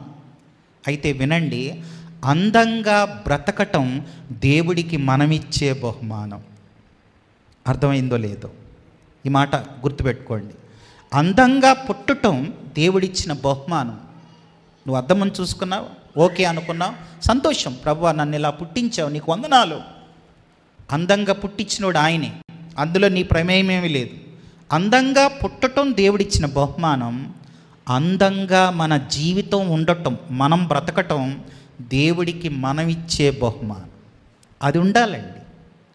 ఇప్పుడు ఉదాహరణకి సినిమాల్లో హీరోయిన్స్ అందరినీ నల్లగా, పొట్టిగా, ఎత్తుపళ్ళు ఇలాంటి వాళ్ళని పెట్టుకుంటారా? ఎవరిని పెడతారు చెప్పండి? బాగా అందంగా ఉన్న వాళ్ళని పెట్టుకుంటారు. అంటే వాళ్ళు అందంగా పుట్టించడం దేవుడు తప్ప కాదు, అందంగా బ్రతకపోవటం తప్పు. వాళ్ళ బ్రతుకులు అందంగా ఉండవు. ఈ రోజున ఈ హీరోకి ముద్దులు పెడతారు, రేపొద్దున ఇంకో హీరోకి ముద్దులు పెడతారు, రేపొద్దున ఇంకోటి వస్తే ఆడికి ముద్దులు పెడతారు. వాళ్ళ జీవితాలు అందంగా ఉండవండి. అది రాస్తున్నాడు ఇక్కడ. అందం మోసకరం, సౌందర్యం వ్యర్థం, యెహోవా యందు భయము భక్తి కలిగిన స్త్రీ కొనియాడపడు. అంటే ఏది వ్యర్థం అంటే, ఐదవది భయం భక్తి లేని అందం వ్యర్థం అండి. ఐదవది భయము భక్తి లేని అందం వ్యర్థం. నువ్వు అందంగా ఉన్నావు కానీ నీకు భయం లేదు, భక్తి లేదు, అది వ్యర్థం. భయం ఉండాలి, భక్తి ఉండాలి. భయము భక్తి రెండు లేని ఏదైనా సరే అది వ్యర్థమేనండి. భయము భక్తి లేని అందం వ్యర్థం. అమెరికాలో ఒక మంచి అందగత్తె ఉండేది, చాలా అందగత్తె. అమెరికా అధ్యక్షుడిని తన వెంటేసుకుంది. 36 సంవత్సరాలకే ఆమె స్లీపింగ్ ట్యాబ్లెట్లు తిని నా శరీరం ముడతల పడిపోతుందని చచ్చిపోయింది. ఆమె చాలా అందగత్తె, ప్రపంచాన్ని ఉర్రూతలొగించింది. కానీ అందం పోతుందనుకొని చచ్చిపోయిందండి.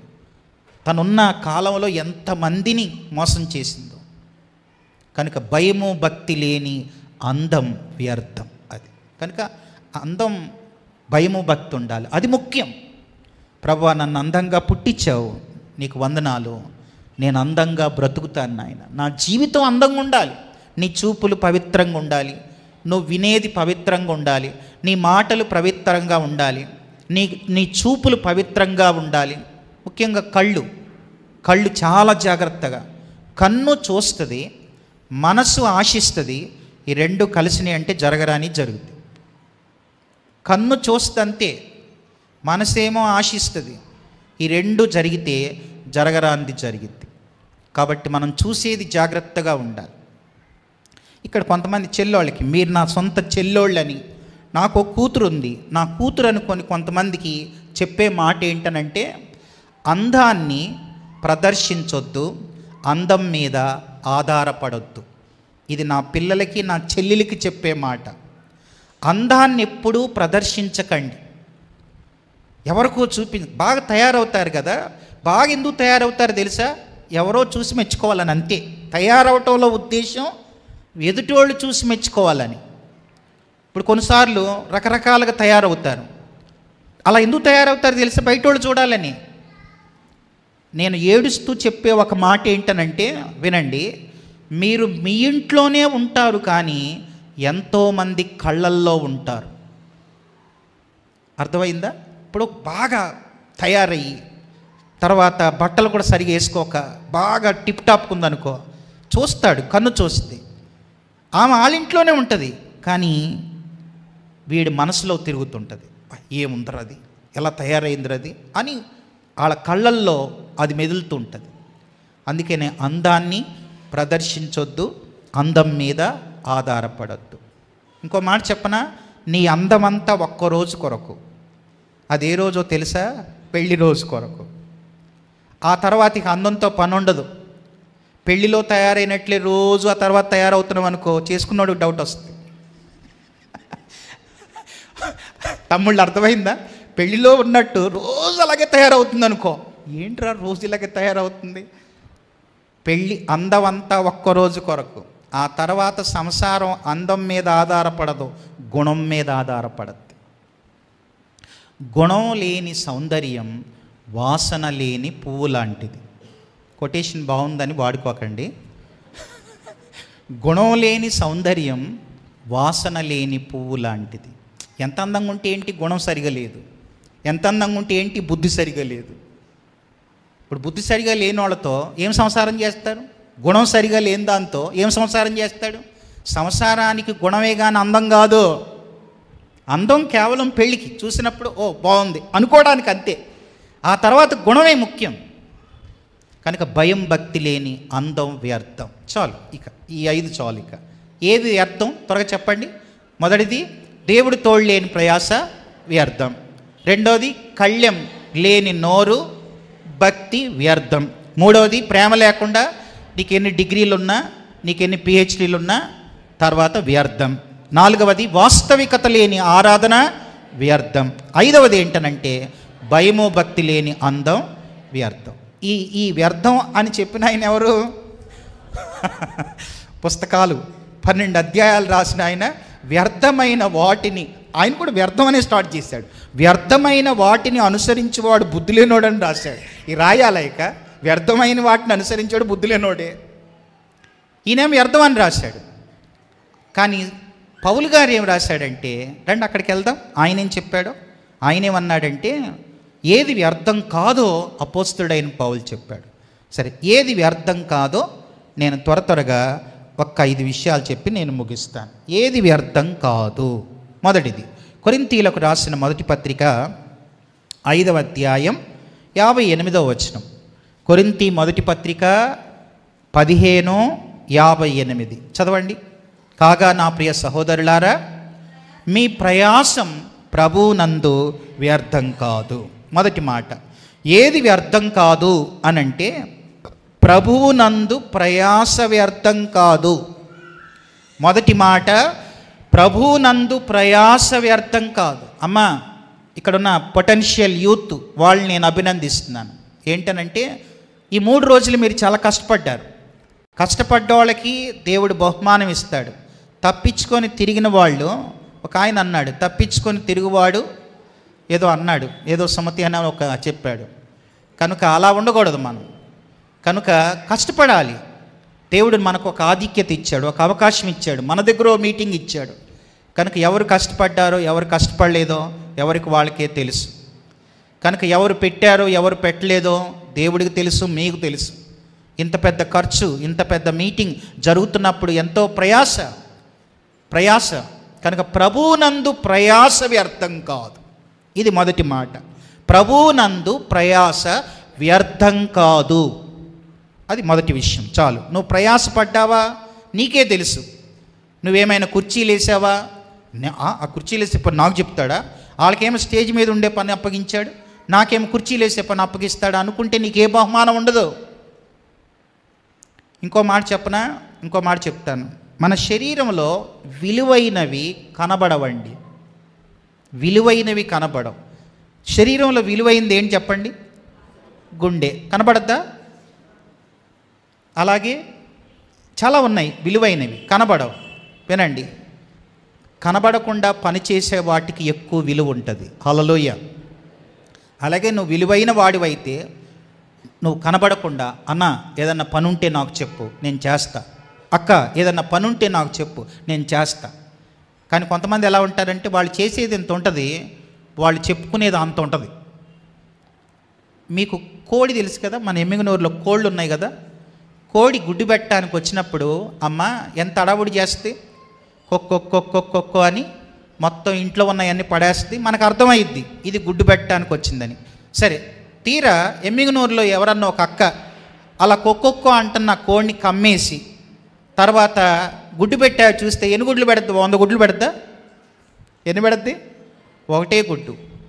ఒకటే గుడ్డు పెట్టే కోడి ఊరంతా చాటుద్ది.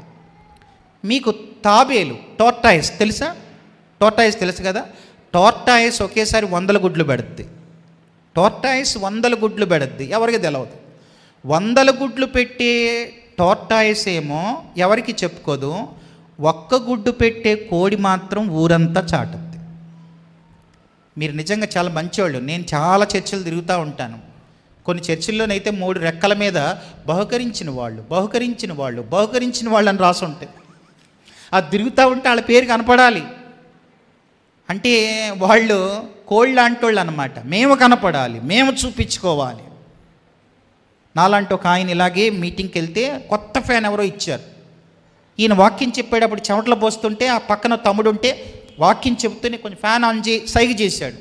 అక్కడ కూర్చున్న ఆ తమ్ముడు ఇట్లా అడ్డంగా తలకాయ ఊపాడంట. ఇట్లా ఊపుతున్న నా మాట అర్థం కాలేదని మళ్ళీ వాక్యం చెప్తేనే తుడుచుకుంటూ ఫ్యాన్ ఆన్ చేయ అన్నాడు. ఇట్లా అన్నాడు. సరే ఈ తమ్ముడితో ఎందుకులే మళ్ళీ అని వాక్యం అంతా అయిపోయింది. అయిపోయాక ఫస్ట్ ఆ తమ్ముడి దగ్గరికి వెళ్ళి, తమ్ముడు ఫ్యాన్ ఉంది, కొత్త ఫ్యాన్ తిరగట్లేదా, పని చేయట్లేదా అన్నాడు. పని చేస్తుందన్నా అన్నాడు. మరి చెమటలు పోస్తున్నాయి చూస్తున్నాం, ఫ్యాన్ వేయొచ్చు కదా అని అంటే, అన్న మీరు చెప్పింది నాకు అర్థమైంది. ఆ ఫ్యాన్ ఇచ్చిన వాళ్ళు ఇక్కడే కూర్చున్నారు. ఫ్యాన్ ఇచ్చారు, 3 రెక్కల మీద వాళ్ళ పేరు రాశారు.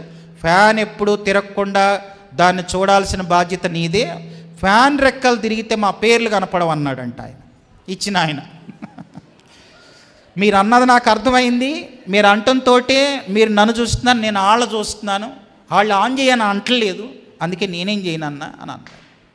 కానీ చాలామందికి వాళ్ళు చేసేదాన్ని 100 మందికి చెప్పుకుంటారు. వద్దు, నువ్వు చేసేది దేవుడికి, నువ్వు చేసింది దేవుడికి చేశావు, దేవుడు నీకు ప్రతిఫలం ఇస్తాడు. కాబట్టి ప్రభువునందు ప్రయాస వ్యర్థం కాదు, మొదటి మాట. రెండవ మాట చూడండి, ఏది వ్యర్థం కాదు అని అంటే, రెండవది మత్తయి సువార్త 6వ అధ్యాయం 6వ వచనం. మత్తయి 6:6 చదవండి ఎవరైనా. మత్తయి సువార్త 6వ అధ్యాయం 6వ వచనం. నీవు ప్రార్థన చేయనప్పుడు నీ గదిలోనికి వెళ్ళి తలుపు వేసి రహస్యమందున్న నీ తండ్రికి ప్రార్థన చేయి, అప్పుడు రహస్యమందు చూచి నీ తండ్రి నీకు ప్రతిఫలం ఇచ్చును అని అంటే, రెండవది ప్రభువునందు నువ్వు చేసిన ప్రార్థన వ్యర్థం కాదు. ఒకటి ప్రయాస వ్యర్థం కాదు, రెండవది ప్రార్థన వ్యర్థం కాదు. ప్రార్థన ఎప్పుడు వ్యర్థం కాదండి, ఎక్కువ ప్రార్థన చేయాలి. ఒక సంఘము యొక్క క్షేమాభివృద్ధి సంఘంలో ప్రార్థించే వారి మీదే ఆధారపడుతుంది. ఏ సంఘం ఎక్కువ ప్రార్థన చేస్తో ఆ సంఘమే పటిష్టంగా ఉంటుంది. ఒకసారి ఒక ఆయన ప్రార్థన చేస్తున్నాడంట, ప్రభువా ఏలియా ప్రార్థన చేస్తే అగ్ని కురిపించావు నాయన, మోషే ప్రార్థన చేస్తే సముద్రం, ఎర్ర సముద్రం పాయలైపోయింది నాయన, యెహోషువ ప్రార్థన చేస్తే సూర్యచంద్రులు ఆపేశావు ప్రభువా, నువ్వు మారిపోయావు నాయన, ఈ రోజుల్లో ఏం చేయట్లేదు ప్రభువా అని అన్నాడంట. అప్పుడు దేవుడు అన్నాడంట, బాబు ఆగు, మోషే యెహోషువ ఏలియాలు ప్రార్థన చేస్తే చేశాను, ఇప్పుడు ఏంటి నాయన నన్ను మారిపోయావు అంటున్నావు అని దేవుడు అన్నాడంట. ఈనాటి దినాల్లో ఆనాటి భక్తుల్లాంటి భక్తులు ఏరి బాబు అని అడిగాడంట. ఈనాటి దినాల్లో ఆనాటి భక్తుల్లాంటి భక్తులు ఏరి? నేను ఇలా చెప్తాను వినండి. ఆనాటి క్రైస్తవులు నాటు క్రైస్తవులు, ఈనాటి క్రైస్తవులు నాజూకు క్రైస్తవులు. అర్థమైందో లేదో? ఆనాటి క్రైస్తవులు నాటు క్రైస్తవులు, ఈనాటి క్రైస్తవులు నాజూకు క్రైస్తవులండి. అసలు నేను అంటాను, మీ ఇంట్లో కనీసం మోకరించన్నా ప్రార్థన చేస్తున్నారా? కొంతమందికి మోకాళ్ళు అంగో. అసలు బైబిల్లో అన్ని ప్రార్థనలు ఉన్నాయి కానీ ఒకటి లేదు. అది గనక ఉంటే అబ్బా ఏంటి తెలుసా, అది బైబిల్లో నుంచొని ప్రార్థన ఉంది, కూర్చొని ప్రార్థన ఉంది, నడుస్తూ ప్రార్థన ఉంది, కానీ పడుకొని ప్రార్థన లేదు. బైబిల్లో ఎక్కడ పడుకొని ప్రార్థన చేసిన వాళ్ళు లేరండి. అది గనక ఉంటే మనోళ్ళు అసలు నిజంగా ఎంత నాజూకో. ఫ్యాన్ వేసుకొని ఏసీ ఆన్ చేసి ప్రభువా మీకు స్తోత్రం నాయ్ అలా అయిపోదు నీకు. అది లేదు, ఇంకా పడుకొని ప్రార్థన లేదు. మోకరించి ప్రార్థించే వాళ్ళు తక్కువైపోయారండి. మోకాళ్ళు వంగట్లేదు, మోకాళ్ళ నొప్పులు వచ్చేసినాయి. మరి మోకాళ్ళ నొప్పులు రాకముందు ఏం చేసావు? ఎంత మోకరించావు? లేవు, ఏమి లేవు. హైదరాబాద్లో ఇమ్మాన్యుయేల్ మినిస్ట్రీ జెర్మియా అన్నను ఒక ఆయన ఉన్నాడు. ఆ అన్న ఒకసారి వాక్యం చెప్తుంటే నేను విన్నా. మొన్నే కలుసుకున్నాం, ఎంబీ చర్చ్లోనే కలుసుకున్నాం ఇద్దరు. మమ్మల్ని ఇద్దరిని స్పీకర్గా పిలిస్తే కలుసుకున్నాం. ఆ అన్న చెప్తుంటే ఒక మాట విన్నాను, చాలా బాగా అనిపించింది. ఏం చెప్పాడో తెలుసా? ఆయన ఏమన్నాడంటే, భారతదేశంలో ఎన్ని రాష్ట్రాలు ఉన్నాయి? మన దేశంలో ఎన్ని రాష్ట్రాలు ఉన్నాయి? 26 7 28 రాష్ట్రాలు ఉన్నాయి. అయితే ఆయన ఏం చెప్పాడంటే, ఇది నా మాట కదా, ఆయన చెప్పిన మాట, ఈ 28 రాష్ట్రాల్లో 2 రాష్ట్రాల్లో 100 మందికి 80 మంది క్రైస్తవులు ఉన్నారంట. ఆ 2 రాష్ట్రాలు ఏంటంటే మన దేశంలోనే, ఒకటి మిజోరాం, రెండోది నాగాలాండ్. మనం గూగుల్లోకి వెళ్ళి కొట్టిన ఇండియాలో మిజోరాం, నాగాలాండ్ క్రిస్టియన్ పాపులేషన్ అని కొడితే 100కి 80 మంది అని చూపిస్తుంది. అక్కడ 100 మందికి 80 మంది క్రైస్తవులు ఉన్నారు. అంటే నిజంగా మన దేశంలో ఆ 2 రాష్ట్రాలు దేవుడు ఆశీర్వదించాడు. దానికి కారణం ఏంటనంటే, ఆ అన్న చెప్పాడు, మిజోరాం, నాగాలాండ్లో 2 యవ్వన విధవరాళ్ళు 2 సంవత్సరాలు కన్నీరు కార్చి, ప్రభువా మా రాష్ట్రాల్లో ఉజ్జీవాన్ని ఇవ్వండి అని బ్రతకటానికి కొద్దిపాటి అన్నం తిని 2 సంవత్సరాలు వాళ్ళు చేసిన ప్రార్థన ద్వారా ఆ 2 రాష్ట్రాల్లో వచ్చిన ఉజ్జీవం అని ఆయన చెప్పాడండి. మరి మన ప్రార్థన ఎంత ఉంది చెప్పండి? 24 గంటల్లో అంటే 96 పావు గంటలు. 24 గంటలు అంటే 96 పావు గంటలు. ఎన్ని పావు గంటలు ప్రార్థన చేస్తున్నాం చెప్పండి? కొంతమంది మోకరిస్తే మొత్తం ఎమ్మిగనూరు, ఆదోని, కర్నూలు, హైదరాబాదు, ఇటు బెంగళూరు మొత్తం తిరిగి వస్తారు. మళ్ళీ స్తోత్రం స్తోత్రం. ఏం ప్రార్థనలు అండి ఇవన్నీ? కొంతమంది ప్రార్థన అంటేనే మొత్తం ప్రపంచం అంతా తిరిగి వచ్చేస్తారు. నాలాంటి ఒక ఆయన భోజనానికి పిలిచారు ఒక ఇంటికి. ఆమె ప్రార్థనలో ఉంది. సరే ఈయన వెళ్ళాడు, ఆమె ప్రార్థనలో ఉంది. ఆమె ప్రార్థన చేస్తూనే వాళ్ళ ఇంట్లో స్వప్న, ఆమె పేరు స్వప్న, పప్పు మాడిపోతుంది చూడవే అంటుంది. ఇక్కడ యేసుప్రభు స్తోత్రం నాయన, స్తోత్రం నాయన అంటుంది. మాలాంటి వాళ్ళు వెళ్ళి కూర్చున్నారు. పప్పు మాడిపోతుంది, స్తోత్రం అంటుంది. పప్పు మాడిపోతుంది, స్టవ్ కట్టేవే, స్టవ్ బంద్ చేయవే అని అంటుంది. ఏం ప్రార్థన అండి అసలు? దేవునితో ప్రార్థన చేసేటప్పుడు ఇదా ప్రార్థన? పప్పు మాడిపోతుంది ప్రభువా. నా భార్య, మాది మంగళవారం వాళ్ళ స్త్రీల ప్రార్థన ఉంటుంది మా చర్చిలో. ప్రతి మంగళవారం స్త్రీలంతా కూడుకొని ప్రార్థన, ఒక్కొక్క ఇంటికాడ ప్రార్థన ఉంటుంది. నా భార్య చెప్తుంది, ఏమండి ఈరోజు ప్రార్థన పలానా అక్క ఇంటికి వెళ్ళాం, అక్క ప్రార్థన చేస్తుంది. ఈలోపు వాళ్ళ ఆయన ఫోన్ చేశాడు.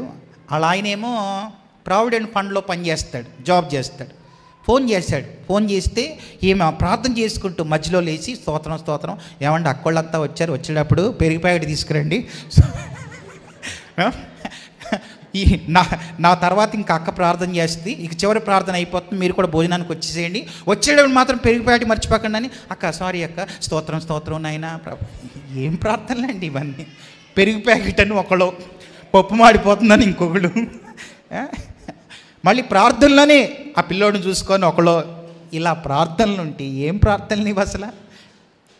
అందుకని మళ్ళీ ఏమని ప్రార్థన చేస్తున్నాడు ఆయన? ఏలియా ప్రార్థన చేస్తే అగ్ని కురిసింది నాయన, మోషే ప్రార్థన చేస్తే ఎర్ర సముద్రం పాయలైపోయింది ప్రభువా, యెహోషువ ప్రార్థన చేస్తే సూర్యచంద్రులు ఆగిపోయారు ప్రభువా, నువ్వు మారిపోయావు ప్రభువా అని ప్రార్థన చేస్తుంది. అసలు మనం అందరం మారిపోయామండి, మనం మారిపోయాం. అందుకే దేవుడు మనం సిద్ధపడటానికి కోడికలు ఇచ్చాడు. మన ప్రార్థన ఎప్పుడు, నువ్వు నిజంగా చేసిన ప్రార్థన ఎప్పుడు వ్యర్థం కాదు. ప్రార్థన వ్యర్థం కాదండి. ఎలన్ బెట్, ఆయన పేరు ఎలన్ బెట్, ఒక గొప్ప దైవజనుడు. ఆయన ఏమన్నాడో తెలుసా? వీకంతా ప్రేయర్ చేయకపోతే వీక్ అయిపోతాం అని అన్నాడు. ఇంకొక ఆయన ఏమన్నాడో తెలుసా? జీవితంలో అనేక విషయాల్లో మనం ఫెయిల్ అవ్వడానికి సీక్రెట్ ఏంటంటే సీక్రెట్గా ప్రేయర్ చేయకపోవడం అని అన్నాడు. ఎందుకు ఫెయిల్ అవుతున్నాం మనం? సీక్రెట్ ఏంటంటే సీక్రెట్గా ప్రేయర్ చేయవు కాబట్టి. నిజంగా నీ ప్రార్థనా జీవితం ఎంతో చెప్పు. 24 గంటల్లో నీ ప్రార్థనా జీవితం ఎంత? ఎన్ని గంటలు ప్రార్థన చేస్తావు? రోజు కనీసం 1 గంటన్నా ప్రార్థన చేసేవాళ్ళు ఉన్నారా? లేరండి రోజుల్లో. వినమంటే ఇలా ఎంతసేపు అయినా వింటాం, అయ్యాక తినమంటే కడుపు నిండా తింటాం, అంతేగాని మోకరించి ప్రార్థన అండి వెళ్ళిపోతారు మొత్తం. ఇప్పుడు ఇది అయ్యాక ప్రార్థన మీటింగ్ అని పెట్టండి, 1 గంట ప్రార్థన అనండి, అప్పుడే అన్ని పనులు గుర్తొస్తాయి, అందరూ వెళ్ళిపోతారు. ప్రార్థన లేదండి ఈ రోజున. ప్రార్థన ఎప్పుడూ వ్యర్థం కాదు. అసలు మన దేశం, నేను మిమ్మల్ని ఒకటి గుర్తుపెట్టుకోండి, మన దేశానికి తోమ ఎప్పుడు వచ్చాడు చెప్పండి? తోమ మన దేశానికి ఏ సంవత్సరంలో వచ్చాడు? క్రీస్తు శకం 52లో వచ్చాడు. 52లో వచ్చింది మన దేశానికి సువార్త. ఇప్పుడు ఇది ఎన్నో సంవత్సరం? క్రీస్తు శకం 2025. ఇలా వెనక్కి వెళ్తే క్రీస్తు శకం 1500 సంవత్సరం నాటికి మన దేశంలో క్రైస్తవ శాతం ఎంతో తెలుసా? 40%. 1500 వరకు 40%. ఇప్పుడు ఎంత? క్రిస్టియన్ పాపులేషన్ ఎంత? 2-3. ఇప్పుడు 2-3కి వచ్చింది. కారణం ఏంటో తెలుసా? అప్పుడున్న ప్రార్థనలు ఇప్పుడు లేవు, అప్పుడున్న భక్తి ఇప్పుడు లేదు. అంత ఏదో వస్తున్నాం అంతే. నేను గమనిస్తున్నాను, మీటింగ్కి ఎవరు టయానికి రావట్లేదు, సమయాన్ని పాటించట్లేదు. తర్వాత వస్తున్నారు, సంతోషమే, కానీ సమయాన్ని పాటించేవాళ్ళు లేరు, సరైన ప్రార్థనలు లేవు, భక్తి జీవితం లేదు. ఇలాంటప్పుడు దేవుడు మన జీవితాల్లో కార్యాలు ఎలా చేస్తాడు? కనుక ప్రార్థన ఎప్పుడూ వ్యర్థం కాదు. ఒకటి, ప్రయాస వ్యర్థం కాదు. రెండవది, ప్రార్థన వ్యర్థం కాదు. మూడో మాట చెప్తాను రండి. మూడవది మత్తయి సువార్త 10వ అధ్యాయం 44వ వచనం చూడండి. మత్తయి 10:44 ఏముంది అక్కడ? మరియు శిష్యుడని ఎవడి ఈ చిన్నవారిలో గిన్నెడు చన్నీళ్లు మాత్రం త్రాగనిచ్చునో వాడు తన ఫలం పోగొట్టుకోడు. అంటే మూడవదిగా, ప్రభువు నందు నీవు ఖర్చు పెట్టిన చన్నీళ్ళు వ్యర్థం కాదు.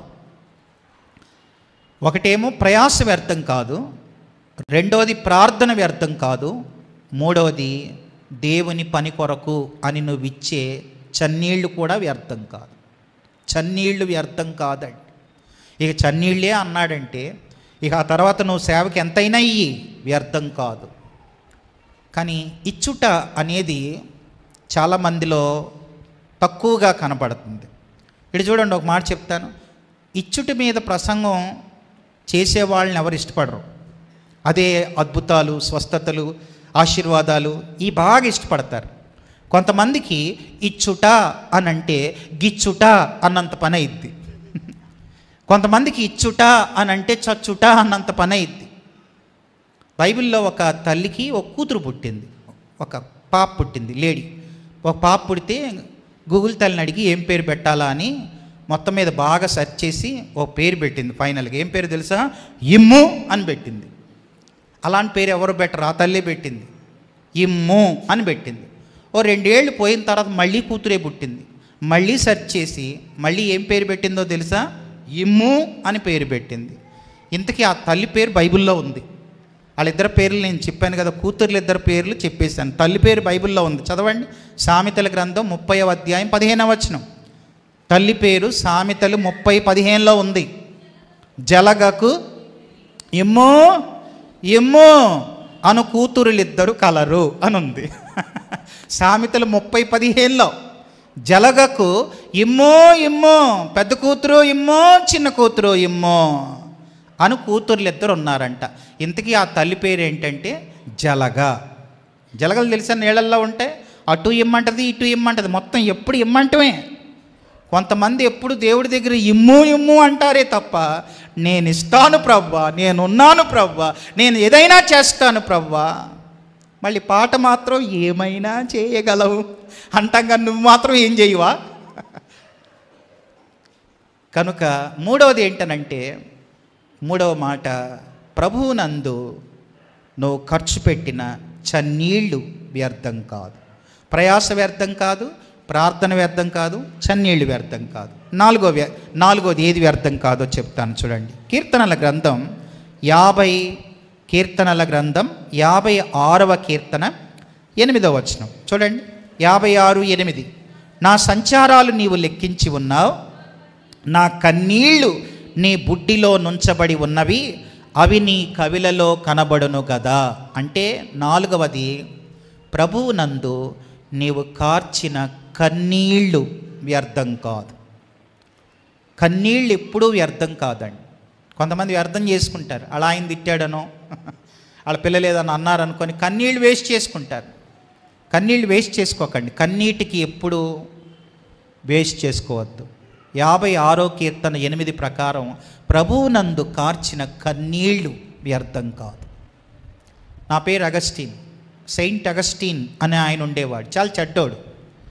అయితే తన తల్లి తన కోసం ఎన్నో దినాలు కన్నీరు కార్చి ప్రార్థన చేసింది. చివరికి ఆయన రక్షించబడ్డాడు. తను రక్షించబడ్డాక మొట్టమొదటిసారి దేవుని సన్నిధిలో నిలబడి ఆయన ఏం చెప్పాడో తెలుసా? ఈ రోజున మీ మధ్యలో నిలబడ్డానంటే దానికి కారణం నా తల్లి నా కొరకు కార్చిన కన్నీటి ప్రార్థన ప్రవాహంలో కొట్టుకొచ్చి మీ మధ్యలో నిలబడ్డాను అన్నాడండి అగస్టిన్. కనుక పిల్లల గురించి తల్లిదండ్రులు కన్నీరు కాచి ప్రార్థన చేయండి. వాడు వింటలేదు, మారట్లేదు, మొండోడైపోయాడు. ఏది నీ కన్నీటి ప్రార్థనలేవి? ఆటం బాంబును వేస్తే అది భూమిని కదిలిస్తుంది, కానీ ఒక నిజమైన క్రైస్తవ విశ్వాసి యొక్క కన్నీటి బిందువు పరలోకాన్ని కదిలిస్తుంది. కనుక కన్నీటి ప్రార్థనను ప్రభు ఎప్పుడూ దాటిపోయేవాడు కాదు. కన్నీళ్లు వ్యర్థం కాదు. చాలు, 4 చెప్పాను. ప్రయాస వ్యర్థం కాదు, ప్రార్థన వ్యర్థం కాదు, చన్నీళ్ళు వ్యర్థం కాదు, కన్నీళ్ళు వ్యర్థం కాదు. చివరి చెప్పి ముగిస్తాను. చివరిది ఏంటనంటే రండి, మార్క్స్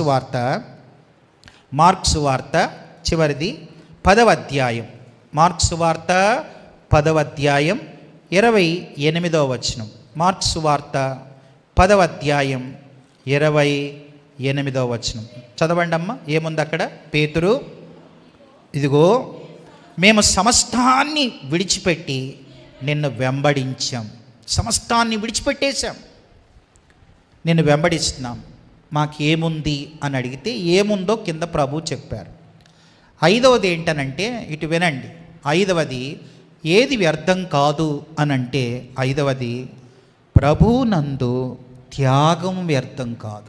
త్యాగాలు విడిచిపెట్టడం అంటే త్యాగాలు. నువ్వు వదిలేసుకున్నావు దేవుని కోసం, అది వ్యర్థం కాదు. ప్రభువునందు మన త్యాగం ఎప్పుడూ వ్యర్థం కాదు. అందరూ ఒకసారి నా వైపు చూడండి. ఒక మాట చెప్తాను. మన భారతదేశంలో అస్సాం రాష్ట్రానికి చాలా సంవత్సరాల క్రితం అమెరికన్ బ్యాప్టిస్ట్ మిషన్ వాళ్ళు ఒక మిషనరీని పంపిస్తే ఆయన ఆ ప్రాంతానికి వెళ్ళి, అడవిల్లోకి వెళ్ళి, చాలా సంవత్సరాలు, ఒక 150 సంవత్సరాల క్రితం అడవి ప్రాంతంలోకి వెళ్ళి ఒక తెగ, ఆ తెగ పేరు గ్యారో. ఏం చెప్పండి? గ్యారో తెగలోనికి వెళ్ళి అక్కడంతా ఒంటి మీద బట్టలు వాళ్ళకి సరిగా ఉండవు. తర్వాత ఎప్పుడు బాణాలు వేస్తారు. కోయ వాళ్ళు, వాళ్ళది గ్యారో తెగ, ట్రైబల్ అన్నమాట.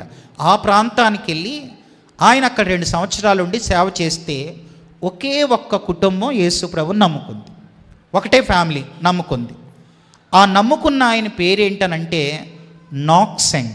చెప్పండి, ఏం పేరు? నాక్సెంగ్. NOKSENG. నాక్సెంగ్ తన భార్య, వాళ్ళకి 2 కొడుకులు, ఒకే ఫ్యామిలీ యేసు ప్రభువుని నమ్ముకున్నారు. ఆ తర్వాత మిషనరీ ఆయన వెళ్ళిపోయాడు, మళ్ళీ అమెరికాకి వెళ్ళిపోయాడు. ఆ తర్వాత ఈయన ఒక్క కుటుంబమే ప్రతి ఆదివారం ప్రార్థన చేసుకుంటున్నారు, దేవుల్లో ఎదుగుతున్నారు. ఈ విషయం ఆ తెగ నాయకుడికి తెలిసిందంట. తెగ నాయకుడికి తెలిసి పిలిపించాడు నాక్సెంగ్ని. నాక్సెంగ్ అని పిలిపిస్తే వచ్చాడు. వస్తే అప్పుడు ఆ తెగ నాయకుడు అన్నాడంట, నాక్సెంగ్, ఈ మధ్యలో మన దేవుళ్ళని, దేవతల్ని మనం పూజించే వాటిని నువ్వు పూజించట్లేదంట, నిజమేనా అంటే అప్పుడు ఆయన చెప్పాడంట, అయ్యా అవును నిజమే, కానీ నేను పూజించే దేవుడు ఆయన కొత్త దేవుడు కాదు, ఈ మధ్యలో వచ్చిన వాడు కాదు, భూమి ఆకాశములు సృజించిన వాడు, ఆయన అందరికంటే ముందున్నవాడు, ఆయన్ని నేను నమ్ముకున్నాను, ఆయన పేరు యేసుక్రీస్తు, మీరు కూడా తెలుసుకోండి దొర అన్నాడంట. అప్పుడు ఆ దొర కోప్పడి, నాకు చెప్పొద్దు, నీకు 1 రోజులు టైం ఇస్తున్నాను, ఈ 1 రోజుల్లో నీవు నీ భార్య నీ 2 కొడుకులు యేసు ప్రభుని విడిచిపెట్టకపోతే మళ్ళీ పిలిపిస్తా, అందరి మధ్యలో నిలబెట్టి నేను ఎలా చంపుతానో చూడన్నాడంట. అని వెళ్ళమంటే వెళ్ళిపోయాడు. 1 రోజులు అయిపోయింది. ఈ 1 రోజులు వాళ్ళు ప్రార్థన చేస్తున్నారు. నాక్సెంగ్ 1 రోజులు ప్రేయర్ చేశాడు. తర్వాత ప్రేయర్ అయిపోయాక 1 రోజుల తర్వాత తెగోళ్ళంతా అలా నిలబడ్డారు. మధ్యలో నాక్సెంగ్ ఒక్కడే, తన భార్య 2 కొడుకులు నిలబడ్డారు. ఆ నాయకుడు వచ్చి పైన కూర్చొని ఆయన ఇలా అడిగాడంట, నాక్సెంగ్, చివరిసారిగా నీకు అవకాశం ఇస్తున్నాను, యేసుప్రభుని విడిచిపెడతావా లేదా చస్తావా అని అన్నాడంట. అప్పుడు నాక్సెంగ్ ఆ చుట్టూ తన తెగలోని ప్రజల్ని చూస్తూ ఇలా అన్నాడంట, యేసు ప్రభు మిమ్మల్ని ప్రేమిస్తున్నాడు, యేసు ప్రభు నిజమైన దేవుడు, ఆయన్ని నమ్మితే పరలోకం ఉంది, లేకపోతే నరకానికి వెళ్తాం అని చెబుతూ ఉంటేనే తెగనాయకుడి కోపం వచ్చి పక్కనున్న వాడిని వెళ్ళి వాళ్ళ చిన్న కొడుకుని నేను చెప్పినట్టుగా చంపను అన్నాడు. వెళ్ళాడు. ఈ పక్కనున్న ఆయన వెళ్ళి వాళ్ళ చిన్న కొడుకు, చిన్నోడు అన్నమాట, చిన్న కొడుకుని కాళ్ళు పైకి లేపి తల కిందకు పెట్టి వాడిని గిరాగిరా తిప్పి పక్కన ఒక బండ రాయి ఉంటే ఆ రాయికి తలకాయని టాప్ అని కొట్టాడంట. తలకాయ పగిలిపోయింది, లోపల మాంసం ముద్దలు బయటకు వచ్చినాయి. పక్కనున్న వాళ్ళ అన్నయ్య మీద పడ్డాయి, వాళ్ళ అమ్మ మీద పడ్డాయి. ఆ పిల్లాడు అక్కడికక్కడే చచ్చిపోయాడు. చచ్చిపోయేబట్టికి తెగనాయకుడు అడిగాడు, నాక్సెంగ్ నీ చిన్న కొడుకు చచ్చాడు, యేసుని విడిచిపెడతారా మీ ముగ్గురు, లేదా మీరు కూడా చస్తారా అన్నాడంట. అప్పుడు నాక్సెంగ్ వాళ్ళ కొడుకు చచ్చిపోయాడు, తర్వాత పెద్దోడు ఏడుస్తున్నాడు, భార్య ఏడుస్తుంది. అప్పుడు ఆయన కన్నీటితో ఓ పాట ఇలా పాడాడు. ఆ పాట ఏంటనంటే, I have decided to follow Jesus, no turning back, no turning back. ఈ పాట రాసిన ఆయన పేరు నాక్సెంగ్. మీరు గూగుల్లోకి వెళ్ళి నాక్సెంగ్, యూట్యూబ్లోకి వెళ్ళి NOKSENG నాక్సెంగ్ స్టోరీ అని కొడితే ఇప్పుడు నేను చెప్పేదంతా వచ్చేస్తుంది, పిక్చర్స్తో సహా వచ్చేస్తుంది. కనుక ఆయన ఈ పాట పాడాడు, I have decided to follow Jesus, no turning back, no turning back. వెంటనే పక్కనున్నోడు చెప్పి పెద్ద కొడుకును కూడా అలాగే చంపన్నాడు. వెళ్ళాడు, కాళ్ళు పైకి తల కిందకు పెట్టాడు, గిర్రాగిర్రా తిప్పాడు, టాప్ మని బండకేసి కొట్టాడు. పెద్దోడు చచ్చిపోయాడు, ఇద్దరు పిల్లలు చచ్చిపోయారు. తర్వాత తెగనాయకుడు అడిగాడు, నాక్సెంగ్ పిచ్చోడువా ఏంటి, పిల్లలిద్దరు చచ్చారు, ఆ దేవుని విడిచిపెట్టాయి, మన దాంట్లోకి వచ్చేయి అని అంటే, అప్పుడు ఆయన అన్నాడు, లేదు దొర, యేసు ప్రభువే నిజమైన దేవుడు, ఆయన నమ్మితే పరలోకం, లేదంటే నరకం దొర అని చెబుతూ ఉంటే, ఇటువైపునున్న ఆయన్ని వాళ్ళ భార్య మీదకి బాణం వేయని అన్నాడు. వాళ్ళ భార్య మీదకి బాణం వేశారు. బాణం వేస్తే ఆ బాణం వాళ్ళ భార్య కడుపులోకి గుచ్చుకుంది, ఆమె నేల కొరిగింది, తన కళ్ళ ముందే చచ్చిపోయింది. భార్య చచ్చిపోయింది, ఇద్దరు పిల్లలు చచ్చిపోయారు. ఆ తర్వాత తెగనాయకుడు అడుగుతున్నాడు, నాక్సెంగ్ పిచ్చోడువా ఏంటి, భార్య పిల్లలు ఇద్దరూ చచ్చిపోయారు, ఇప్పుడు నువ్వు కూడా చస్తావా ఏంటి, కాబట్టి విడిచిపెడతావా చస్తావా అని అంటే, మళ్ళా ఏడుస్తూ అదే పాట పాడాడు, I have decided to follow Jesus, no turning back, no turning back. ఈ పాటే పాడుతూ ఉన్నాడు. వెయ్యి నాక్సెంగ్ కూడా బాణం వేయనంటే నాక్సెంగ్ మీద కూడా బాణం వేశారు. కడుపులో గుచ్చుకుంది, రక్తం బలబలా కారుతుంది. అందరినీ చూస్తున్నాడు. ఒకే ఒక్క జీవితం త్వరగా గతించిపోతుంది. యేసుప్రభు నమ్మితే పరలోకం, నమ్మకపోతే నరకం అని చెబుతూ ఇంకొక బాణం మళ్ళీ గుచ్చుకుంది, నేల కొరిగాడు. నాక్సెంగ్ చనిపోయాడు. చనిపోయిన తర్వాత 4 శవాలు అక్కడ పడిపోయినాయి. ఆ తెగోళ్ళంతా చూస్తున్నారు. దేవుడు కార్యం చేయటం మొదలెట్టాడు. దేవుడు కార్యం చేసి తెగ నాయకుడిలో దేవుడు కార్యం చేశాడు. తెగ నాయకుడు అన్నాడు, అసలు నిజంగా నాక్సెంగ్ తన భార్య, ఇద్దరు పిల్లలు, ఎవరైనా కళ్ళ ముందు పిల్లలు చచ్చిపోతూ ఉంటే, భార్య చచ్చిపోతూ ఉంటే, తను కూడా చచ్చిపోతానని తెలిసిన నిజమైన దేవుడు యేసుక్రీస్తే అన్నాడంటే, ఆయనే నిజమైన దేవుడేమో, మనం పూజించే దేవుళ్ళు నిజమైన వారు కార్యేమో. కాబట్టి నేను ఈ రోజు నుంచి నాక్సెంగ్ నమ్ముకున్న దేవుడినే నేను నమ్ముతున్నా, తెగ నాయకుడుగా చెప్తున్నా, మీరు కూడా ఆ దేవుడినే యేసుప్రభు నమ్ముకోండి అని చెప్పాడంట. ఈ రోజున గారో తెగంతా కూడా యేసు ప్రభువుని నమ్ముకున్నారు. చప్పట్లు కొట్టి ప్రభుని స్తుతిద్దామా? వినండి, ఒక్కని త్యాగం వ్యర్థమైందా? నాక్సెంగ్ త్యాగం వ్యర్థమైందా?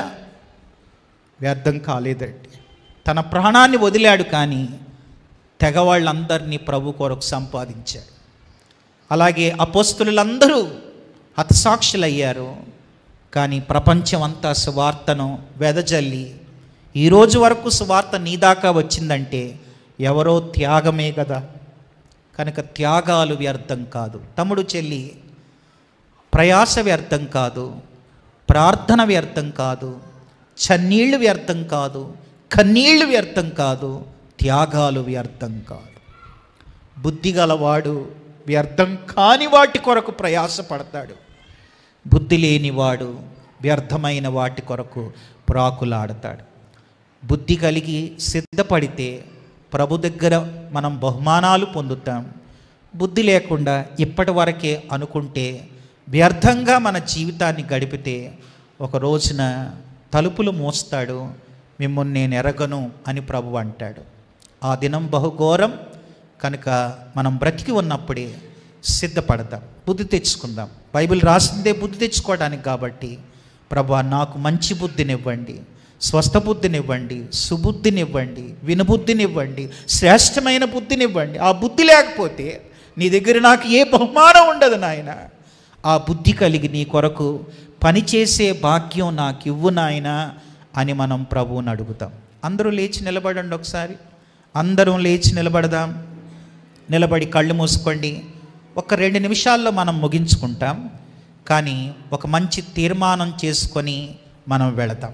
కళ్ళు మూసుకోండి అందరూ కూడా. నా ప్రార్థన కోసం ఎవరు చూడకండి, మీరు ప్రార్థన చేయండి. ఇంతసేపు దేవుడు మీతో మాట్లాడాడు, ఇప్పుడు మీరు దేవునితో మాట్లాడండి. కళ్ళు మూసుకొని, తమ్ముడు చూడకండి, కళ్ళు మూసుకో, వెంటనే కళ్ళు మూసుకో. కళ్ళు మూసుకొని ప్రభు వైపు చూస్తూ, మనకున్నది ఒకే ఒక్క జీవితం, 100 జీవితాలు ఎవరికీ లేవు. మనకున్నది ఒకటే లైఫ్, అది కూడా త్వరగా అయిపోతుంది. ఇప్పటికి ఎన్నో సంవత్సరాలు అయిపోయింది కనుక మనం ఇంకెంతకాలం ఈ భూమి మీద ఉంటామో మనకు తెలియదు. మీరు అనుకునని గడియలో ప్రభు వచ్చేస్తాడు. ఆ దినం ఎప్పుడో మనకు తెలియదు, ఆ గడి ఎప్పుడో మనకు తెలియదు.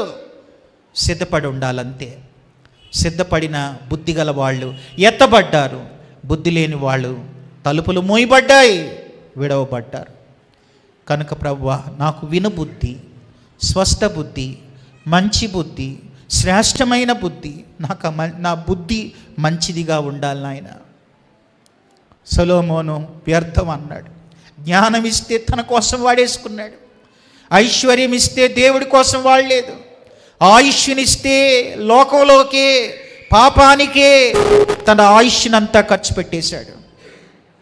తమ్ముడు చెల్లి, వ్యర్థంగా మన జీవితాలు గడపొద్దు, అర్థవంతంగా మన జీవితాన్ని గడుపుదాం.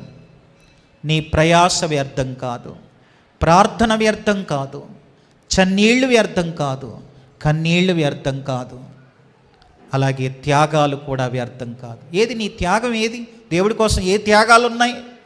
దేవుడి కోసం ఏం చేసావు నువ్వు ఇంతకాలం? దేవుని కోసం మన జీవితాన్ని ఖర్చు పెడదాం. నా ప్రార్థన కోసం చూడకండి, మీరు ప్రార్థన చేయండి. నిజంగా నువ్వు ప్రార్థన చేస్తే దేవుడు వింటాడు, అంతేగాని మళ్ళా నిలబడి కూడా మౌనంగా ఉండకు. ప్రార్థన చేయి, ప్రభువా నాయన ఎత్తబడే గుంపులో నేను ఉండాలి, నేను విడవపడకూడదు, తలుపులు మూయబడక ముందే లోపలికి విందులోకి వెళ్ళిపోయిన ఆ అనుభూతులు నాకు ఇవ్వండి నాయన. అడుగుదాం, దేవునికి మనల్ని మనం అప్పగించుకుందాం. మీరు ప్రార్థన చేశారని నమ్ముతున్నాను. యేసు నామములో ఈ మనవులన్నీ ఆలకించి జవాబును దేవుడు అనుగ్రహించునుగాక.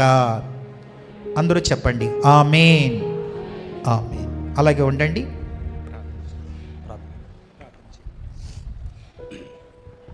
మంచిది. వాక్యం ఫలించి నిమిత్తం పాస్టర్ అమ్మగారు ముందుకొచ్చి ప్రార్థనలు నడిపిస్తారు. అమ్మగారు ముందుకొచ్చి మనల్ని ప్రార్థనలు నడిపిస్తారు.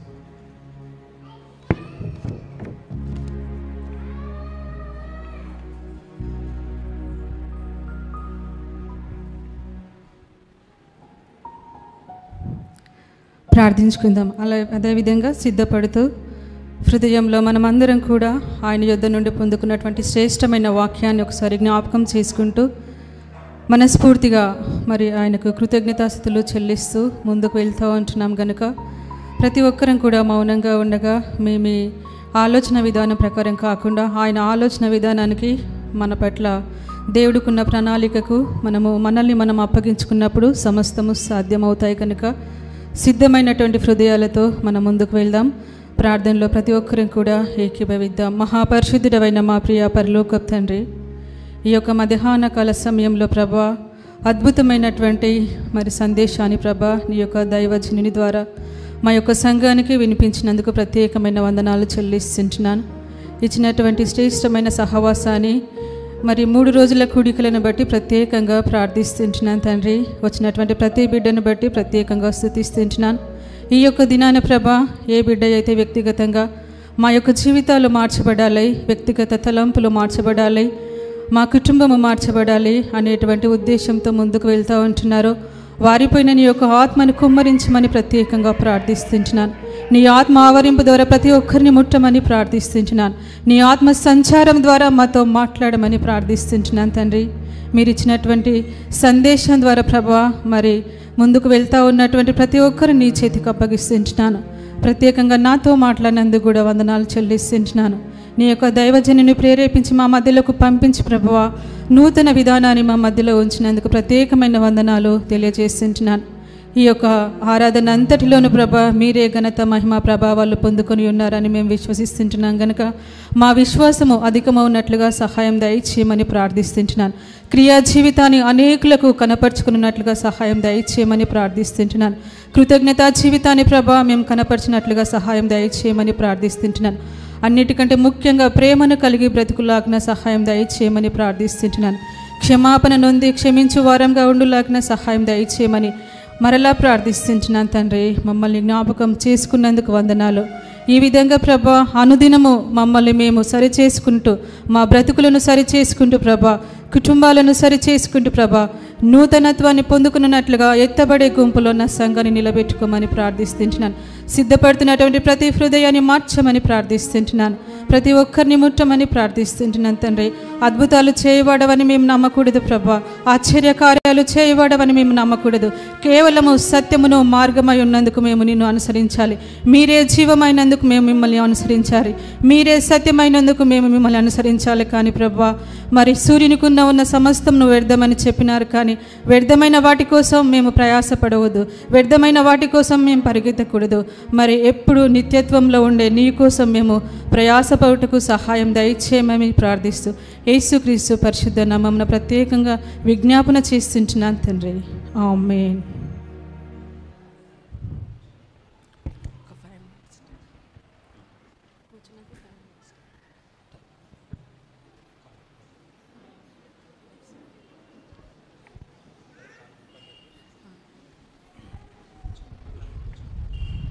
మంచిది, అందరూ కూర్చుందాం. వాక్య సందేశం అందించిన అయ్యగారికి, ప్రార్థించిన అమ్మగారికి యూత్ పక్షంన ప్రత్యేకమైన వందనాలు తెలియపరుస్తున్నాం. మంచిది, యూత్ కోయారు వారు పాట పాడుతుండగా మరి ఈ సమయంలో కానుకలు సేకరిద్దాం. త్వరగా సహకరించండి, త్వరగా మనం ముగించుకుందాం. కోయారు వారు పాట పాడుతుండగా మరి కానుకలు మనం సేకరిద్దాం.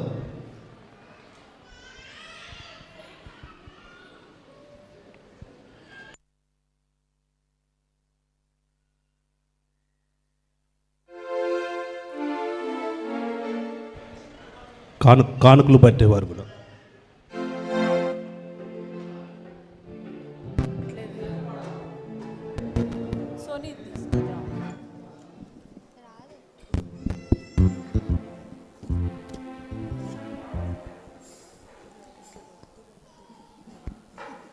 Hello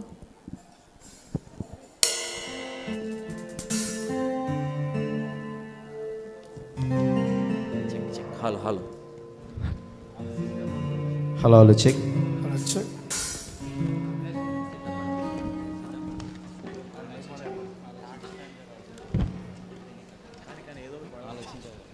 hello hello check.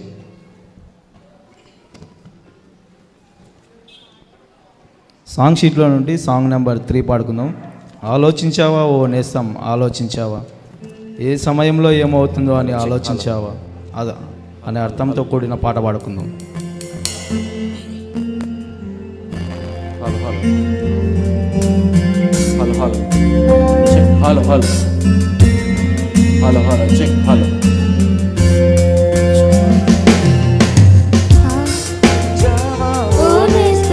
ఆలోచించావా ఏ సమయంలో ఏమవుతుందో అని ఆలోచించావా? ఆలోచించావా ఓ నేస్తం, ఆలోచించావా ఏ సమయంలో ప్రభు పిలుపుందో అని ఎవరికి తెలియదుగా. ఈ సమయమందే అంతా కనుమరుగైపోతే ఏ చోటికి నువ్వు వెళ్తావో అని ఆలోచించావా? ఈ సమయమందే అంతా విడిచి వెళ్ళవస్తే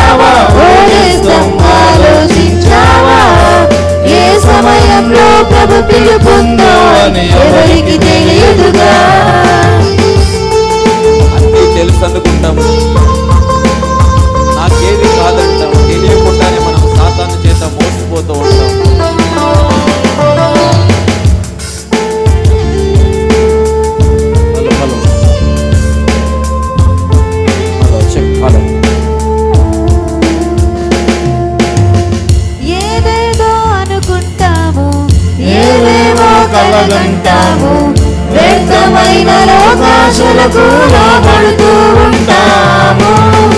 ఏదేదో అనుకుంటాము, ఏదేదో కలగంటాము, వ్యర్థమైన లోకాశలకు లోబడుతూ ఉంటాము.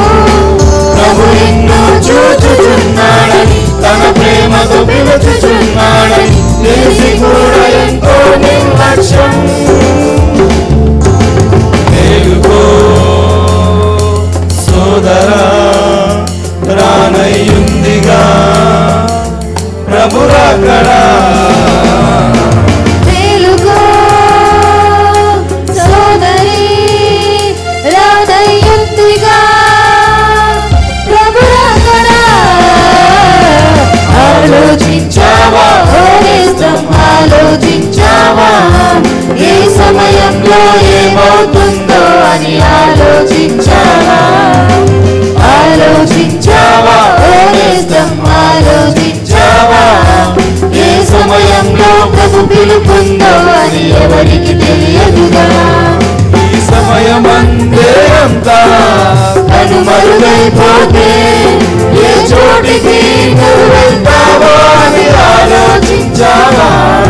ఈ సమయమందే అంతా విడిచి వెళ్ళవస్తే ఏ చోటికి నువ్వు వెళ్తావో అని ఆలోచించావా?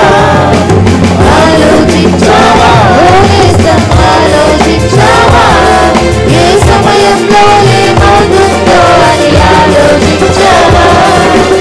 ఆలోచించావా ఓ నేస్తం, ఆలోచించావా ఏ సమయంలో ప్రభు పిలుపుందో అని ఎవరికి తెలియదుగా.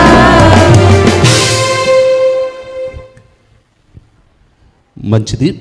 సమయంలో కొన్ని ప్రకటనలు ఉంటాయి. మరి శిరీష గారు ముందుకొచ్చి ప్రకటనలు తెలియపరచాలని మనవి చేస్తున్నాం.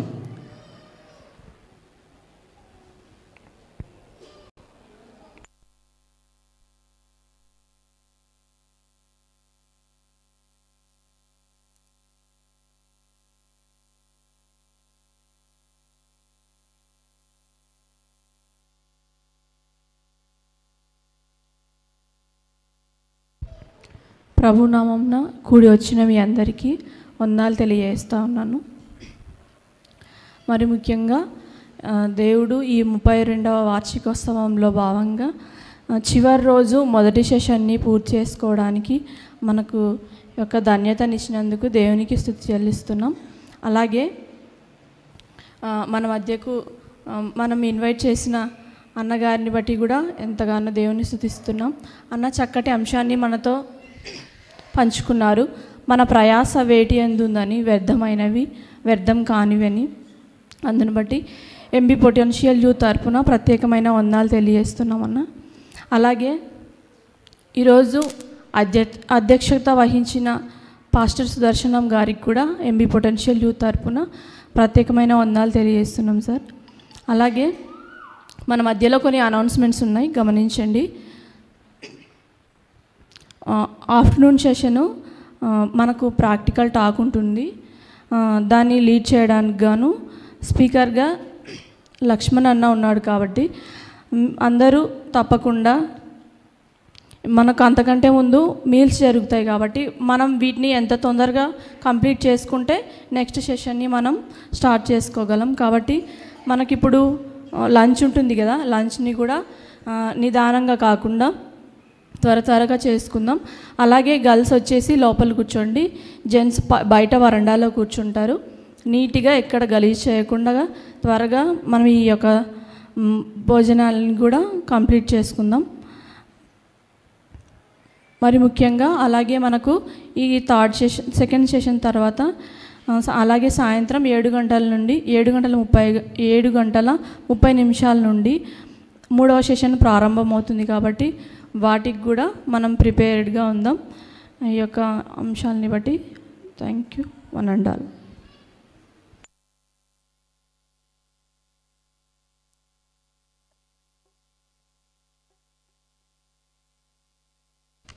మంచిది.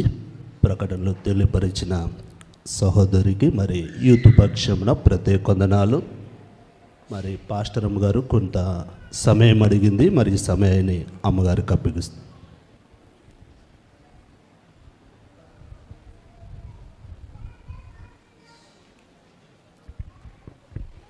థ్యాంక్ యూ పాస్టర్ గారు సమయం ఇచ్చినందుకు. నేను యాక్చువల్లీ యూత్ వారిని అడగలేదు, నాకు ఇప్పుడు ఒక తలంపు వచ్చింది కాబట్టి నేను కొన్ని మాటలు షేర్ చేసుకోవాలని మీకు సమయం అడిగాను, ఇచ్చారు. Thank you so much. వచ్చిన పెద్దలందరికీ, సంఘ పెద్దలకు ప్రత్యేకంగా వందనాలు, సంఘానికి కూడా వందనాలు చెల్లిస్తున్నాను. ముఖ్యంగా యూత్ చైర్మన్ ఉంటే ఇక్కడ చైర్మన్ గారు కూడా వందనాలు. రాజీవ్ లేనట్టున్నారు. 2 మాటలు మన స్పీకర్ గారి గురించి మాట్లాడాలనేటువంటి తలంపు చేత నేను ఇక్కడికి వచ్చాను. మా మధ్యలోకి వచ్చి గత 2 రోజులుగా చక్కని వర్తమానాలు అందించినటువంటి పాస్టర్ గారికి ప్రత్యేకంగా వందనాలు. కొన్ని మాటలు నేను ఏమని చెప్పాలనుకుంటున్నానంటే, నేను చాలా రోజుల తర్వాత, అంటే కొన్ని సంవత్సరాల తర్వాత మళ్ళీ ఇలాంటి మెసేజెస్ వింటున్నాను. Thank you very much. Thank you. ఒక స్పీకర్ ఎలా అంటే, స్పీకర్కి కొన్ని క్వాలిటీస్ ఉంటాయి, అది మీకు తెలిసే ఉంటాయి. కొన్ని మాటలు, ఒక 4 మాటలు రివీల్ చేయాలనుకుంటున్నాను. ఫస్ట్, స్పీకర్ గారికి ఒక వాయిస్ను టెస్ట్ చేస్తారు. జనరల్గా నేను నేర్చుకున్న దాంట్లో స్పీకర్కి ఉండాల్సినటువంటి వాయిస్ ఒకటి చూస్తారు, తర్వాత ప్రజెంటేషన్ చూస్తారు, తర్వాత కంటెంట్, వాయిస్తో పాటు కంటెంట్, స్టార్టింగ్ ఎలా స్టార్ట్ చేశారో ఎండింగ్కి వచ్చేసరికి ఎలా ఎండ్ చేశారో అనేది కూడా చూస్తాం. తర్వాత వీటన్నిటితో పాటు మాట్లాడుతున్నప్పుడు ఎక్స్ప్రెషన్స్ ఇవి కూడా చూస్తారు. ఇవన్నీ చాలామంది కంటెంట్తో పాటు ప్రిపేర్ చేసి వచ్చిన తర్వాత కూడా మాట్లాడుతూ ఉన్నప్పుడు కొన్ని మిస్ అవుతూ ఉంటారు. స్టేజ్ పైనకి రాగానే మధ్యలో కొన్ని మిస్ అవుతూ ఉంటారు. తర్వాత ఫియర్ వల్ల కావచ్చు, చాలా రకాలుగా నేను చాలాసార్లు అబ్జర్వ్ చేశాను. చాలామంది విషయాలలో, ఈవెన్ ఎడ్యుకేషన్ సిస్టంలో కూడా నేను చాలా అబ్జర్వ్ చేశాను. నేను నిన్నటి దినాన గ్రౌండ్లో అక్కడ పాస్టర్ గారు మాట్లాడుతూ ఉన్నప్పుడు దాదాపు 9-10కి పాస్టర్ గారికి టైం ఇచ్చారు. 10:30, 10:40 వరకు కూడా పాస్టర్ గారు మాట్లాడారు. 1 అవర్ మెసేజ్ ఇచ్చారు. 1 అవర్ కూడా పిన్ డ్రాప్ సైలెంట్గా ఉంది గ్రౌండ్ అంతా కూడా, నేను గమనించాను. అంటే మెసేజ్ జనాలను ఎంత ఆకర్షించింది అనేది నాకు అక్కడ అర్థమైంది. అంటే ఇది మనసు పెట్టి విన్న వాళ్ళకు మాత్రమే అర్థమవుతుంది. అది ఫస్ట్. నిన్న ఆఫ్టర్నూన్ కూడా నేను విన్నాను, యూత్ను గురించినటువంటి చాలా విషయాలు పాస్టర్ గారు మాట్లాడారు. అక్కడ కూడా చాలా బాగా ప్రజెంటేషన్ ఇచ్చారు. ఇప్పుడు నేను 5 క్వాలిటీస్ ఏదైతే చెప్పానో ఆ 5 క్వాలిటీస్లో కూడా ఏ ఒక్కటి కూడా అటు ఇటు పోయినట్టు నేను చూడలేదు. నేను మీ గురించి చెప్పేంత పెద్దదాన్ని కాదు పాస్టర్ గారు, కానీ అంటే చాలామంది దాన్ని పాటించలేరు. చాలా రోజుల తర్వాత అలాంటి పాస్టర్ గారు మన మధ్యలోకి వచ్చి చెప్పడం చాలా హ్యాపీగా ఉంది మీ విషయంలో. అవన్నీ మీరు ఎలా స్టార్ట్ చేశారు, వాయిస్ మాడ్యులేషన్ అనేటువంటిది స్టార్టింగ్ నుంచి ఎండింగ్ వరకు ఎలా ఉంది అనేది కూడా చూస్తే ఎక్కడ కూడా మరి చిన్న కూడా డిస్టర్బెన్స్ అనేది వినబడలేదు. అంటే నీట్గా ప్రజెంటేషన్ ఇచ్చారు. కంటెంట్ల నుంచి కొంచెం కూడా అటు ఇటు కూడా వెళ్ళలేదు. అంత బాగా చెప్పారు. ఒకసారి మనం అందరం కూడా గట్టిగా చప్పట్లు కొడుతూ పాస్టర్ గారిని అభినందించాలి. సరిపోదు, ఇంకా కొంచెం గట్టిగా. Thank you. ఈ చప్పట్లు ఒక్కటే సరిపోదు పాస్టర్ గారు మీకు.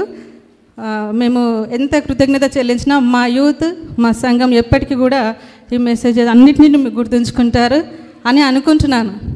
గుర్తుంచుకుంటారు కదా యూత్, అన్నీ గుర్తుంచుకోవాలి. దాన్ని గుర్తుంచుకోవడమే కాదు, ఫాలో కావాలి అని నేను మీకు చెప్తుంటున్నాను. ఇంకొక విషయం ఏంటంటే, సిద్ధపడుట అనే అంశంలో నిన్నటి దినాన సెకండ్ కమింగ్ కోసం సిద్ధపడుట అనే విషయంలో నాకున్నటువంటి అనేక డౌట్స్ కూడా నిన్న పాస్టర్ గారి మెసేజ్ ద్వారా నేను క్లియర్ చేసుకోగలిగాను. చాలా క్వశ్చన్స్, అంటే నేను ఎంతో బైబిల్ చదివినా, ఎన్ని సపోర్టెడ్ బుక్స్ చదివినా ఇది ఎలా అని నేను అనుకున్నా, కానీ అవన్నీ కూడా నిన్నటి మెసేజ్తో నేను క్లియర్ చేసుకోగలిగాను. Thank you very much. మన సంఘం తరపున ప్రత్యేకంగా వందనాలు చెల్లిస్తూ ముగిస్తుంటున్నాను. Thank you. మంచిది. అమ్మగారికి ప్రత్యేకమైన వందనాలు తెలియపరుస్తున్నాం. మంచిది. ఈరోజు చివరి రోజు కాబట్టి సాయంకాలం అయ్యగారు చెప్పారు, మనం ఎంత త్వరగా సిద్ధపడి వస్తే మరి అంత త్వరగా ప్రారంభించుకొని తిరిగి మరి అయ్యగారు ప్రయాణం చేయవలసి ఉంది. కాబట్టి దయతో ఈరోజు ఎవ్వరు నిర్లక్ష్యం చేయకుండా, ఆలస్యం చేయకుండా మీతో పాటు మీ ఇంటి వారందరూ చుట్టుపక్కల ఉన్న వాళ్ళందరినీ త్వరగా మీరు గ్రౌండ్కి తీసుకుని వచ్చినట్లయితే ఈరోజు సాయంకాలం త్వరగా ముగించబడి అయ్యగారికి మనం అందరూ ఏం చేయాలంటే సహకరించాలి. ఏం సహకరించాలి? సమయానికి రావడమే సహకరించాలి. ఆ విధంగా వచ్చి అనేక ఇంకా విషయాలు మనం నేర్చుకుందాం. ఇంకా సత్యాలు తెలుసుకునేలాగున సిద్ధపడి రావాలని మనం చేస్తున్నాం. మంచిది, చక్కటి భోజనం కూడా సిద్ధపరిచారు కాబట్టి ఆలస్యం అయ్యేదనని బాధపడకుండా మరి భోజనం సమృద్ధి ఉంది కాబట్టి మరి ఆ విధంగా అందరూ భోజనం చేయాలని కూడా ప్రభు పేరట మనం చేస్తాం. మంచిది, చివరి ప్రార్థన. పరమ తండ్రి పరిశుద్ధుడా, మీ వందనాలు చెల్లిస్తున్నాం. మాకు కావలసిన మీ మాటలు మీ దాసుని ద్వారా వినిపించి బలపరిచి సిద్ధపరిచినందుకు వందనాలు చెల్లిస్తూ మరి ఎక్కువ సాయంకాలం మా కొరకు మీ దాసులని బలపరిచి వాడుకొని నడిపించమని యేసు నామములో వేడుకుంటున్నాం పరమ తండ్రి, ఆమేన్. త్రియేక దేవుని దీవెన కూడిన మన మీద వాక్యాన్ని అందించిన దాసులకు సదాకాలం తోడేయునుగాక, ఆమేన్.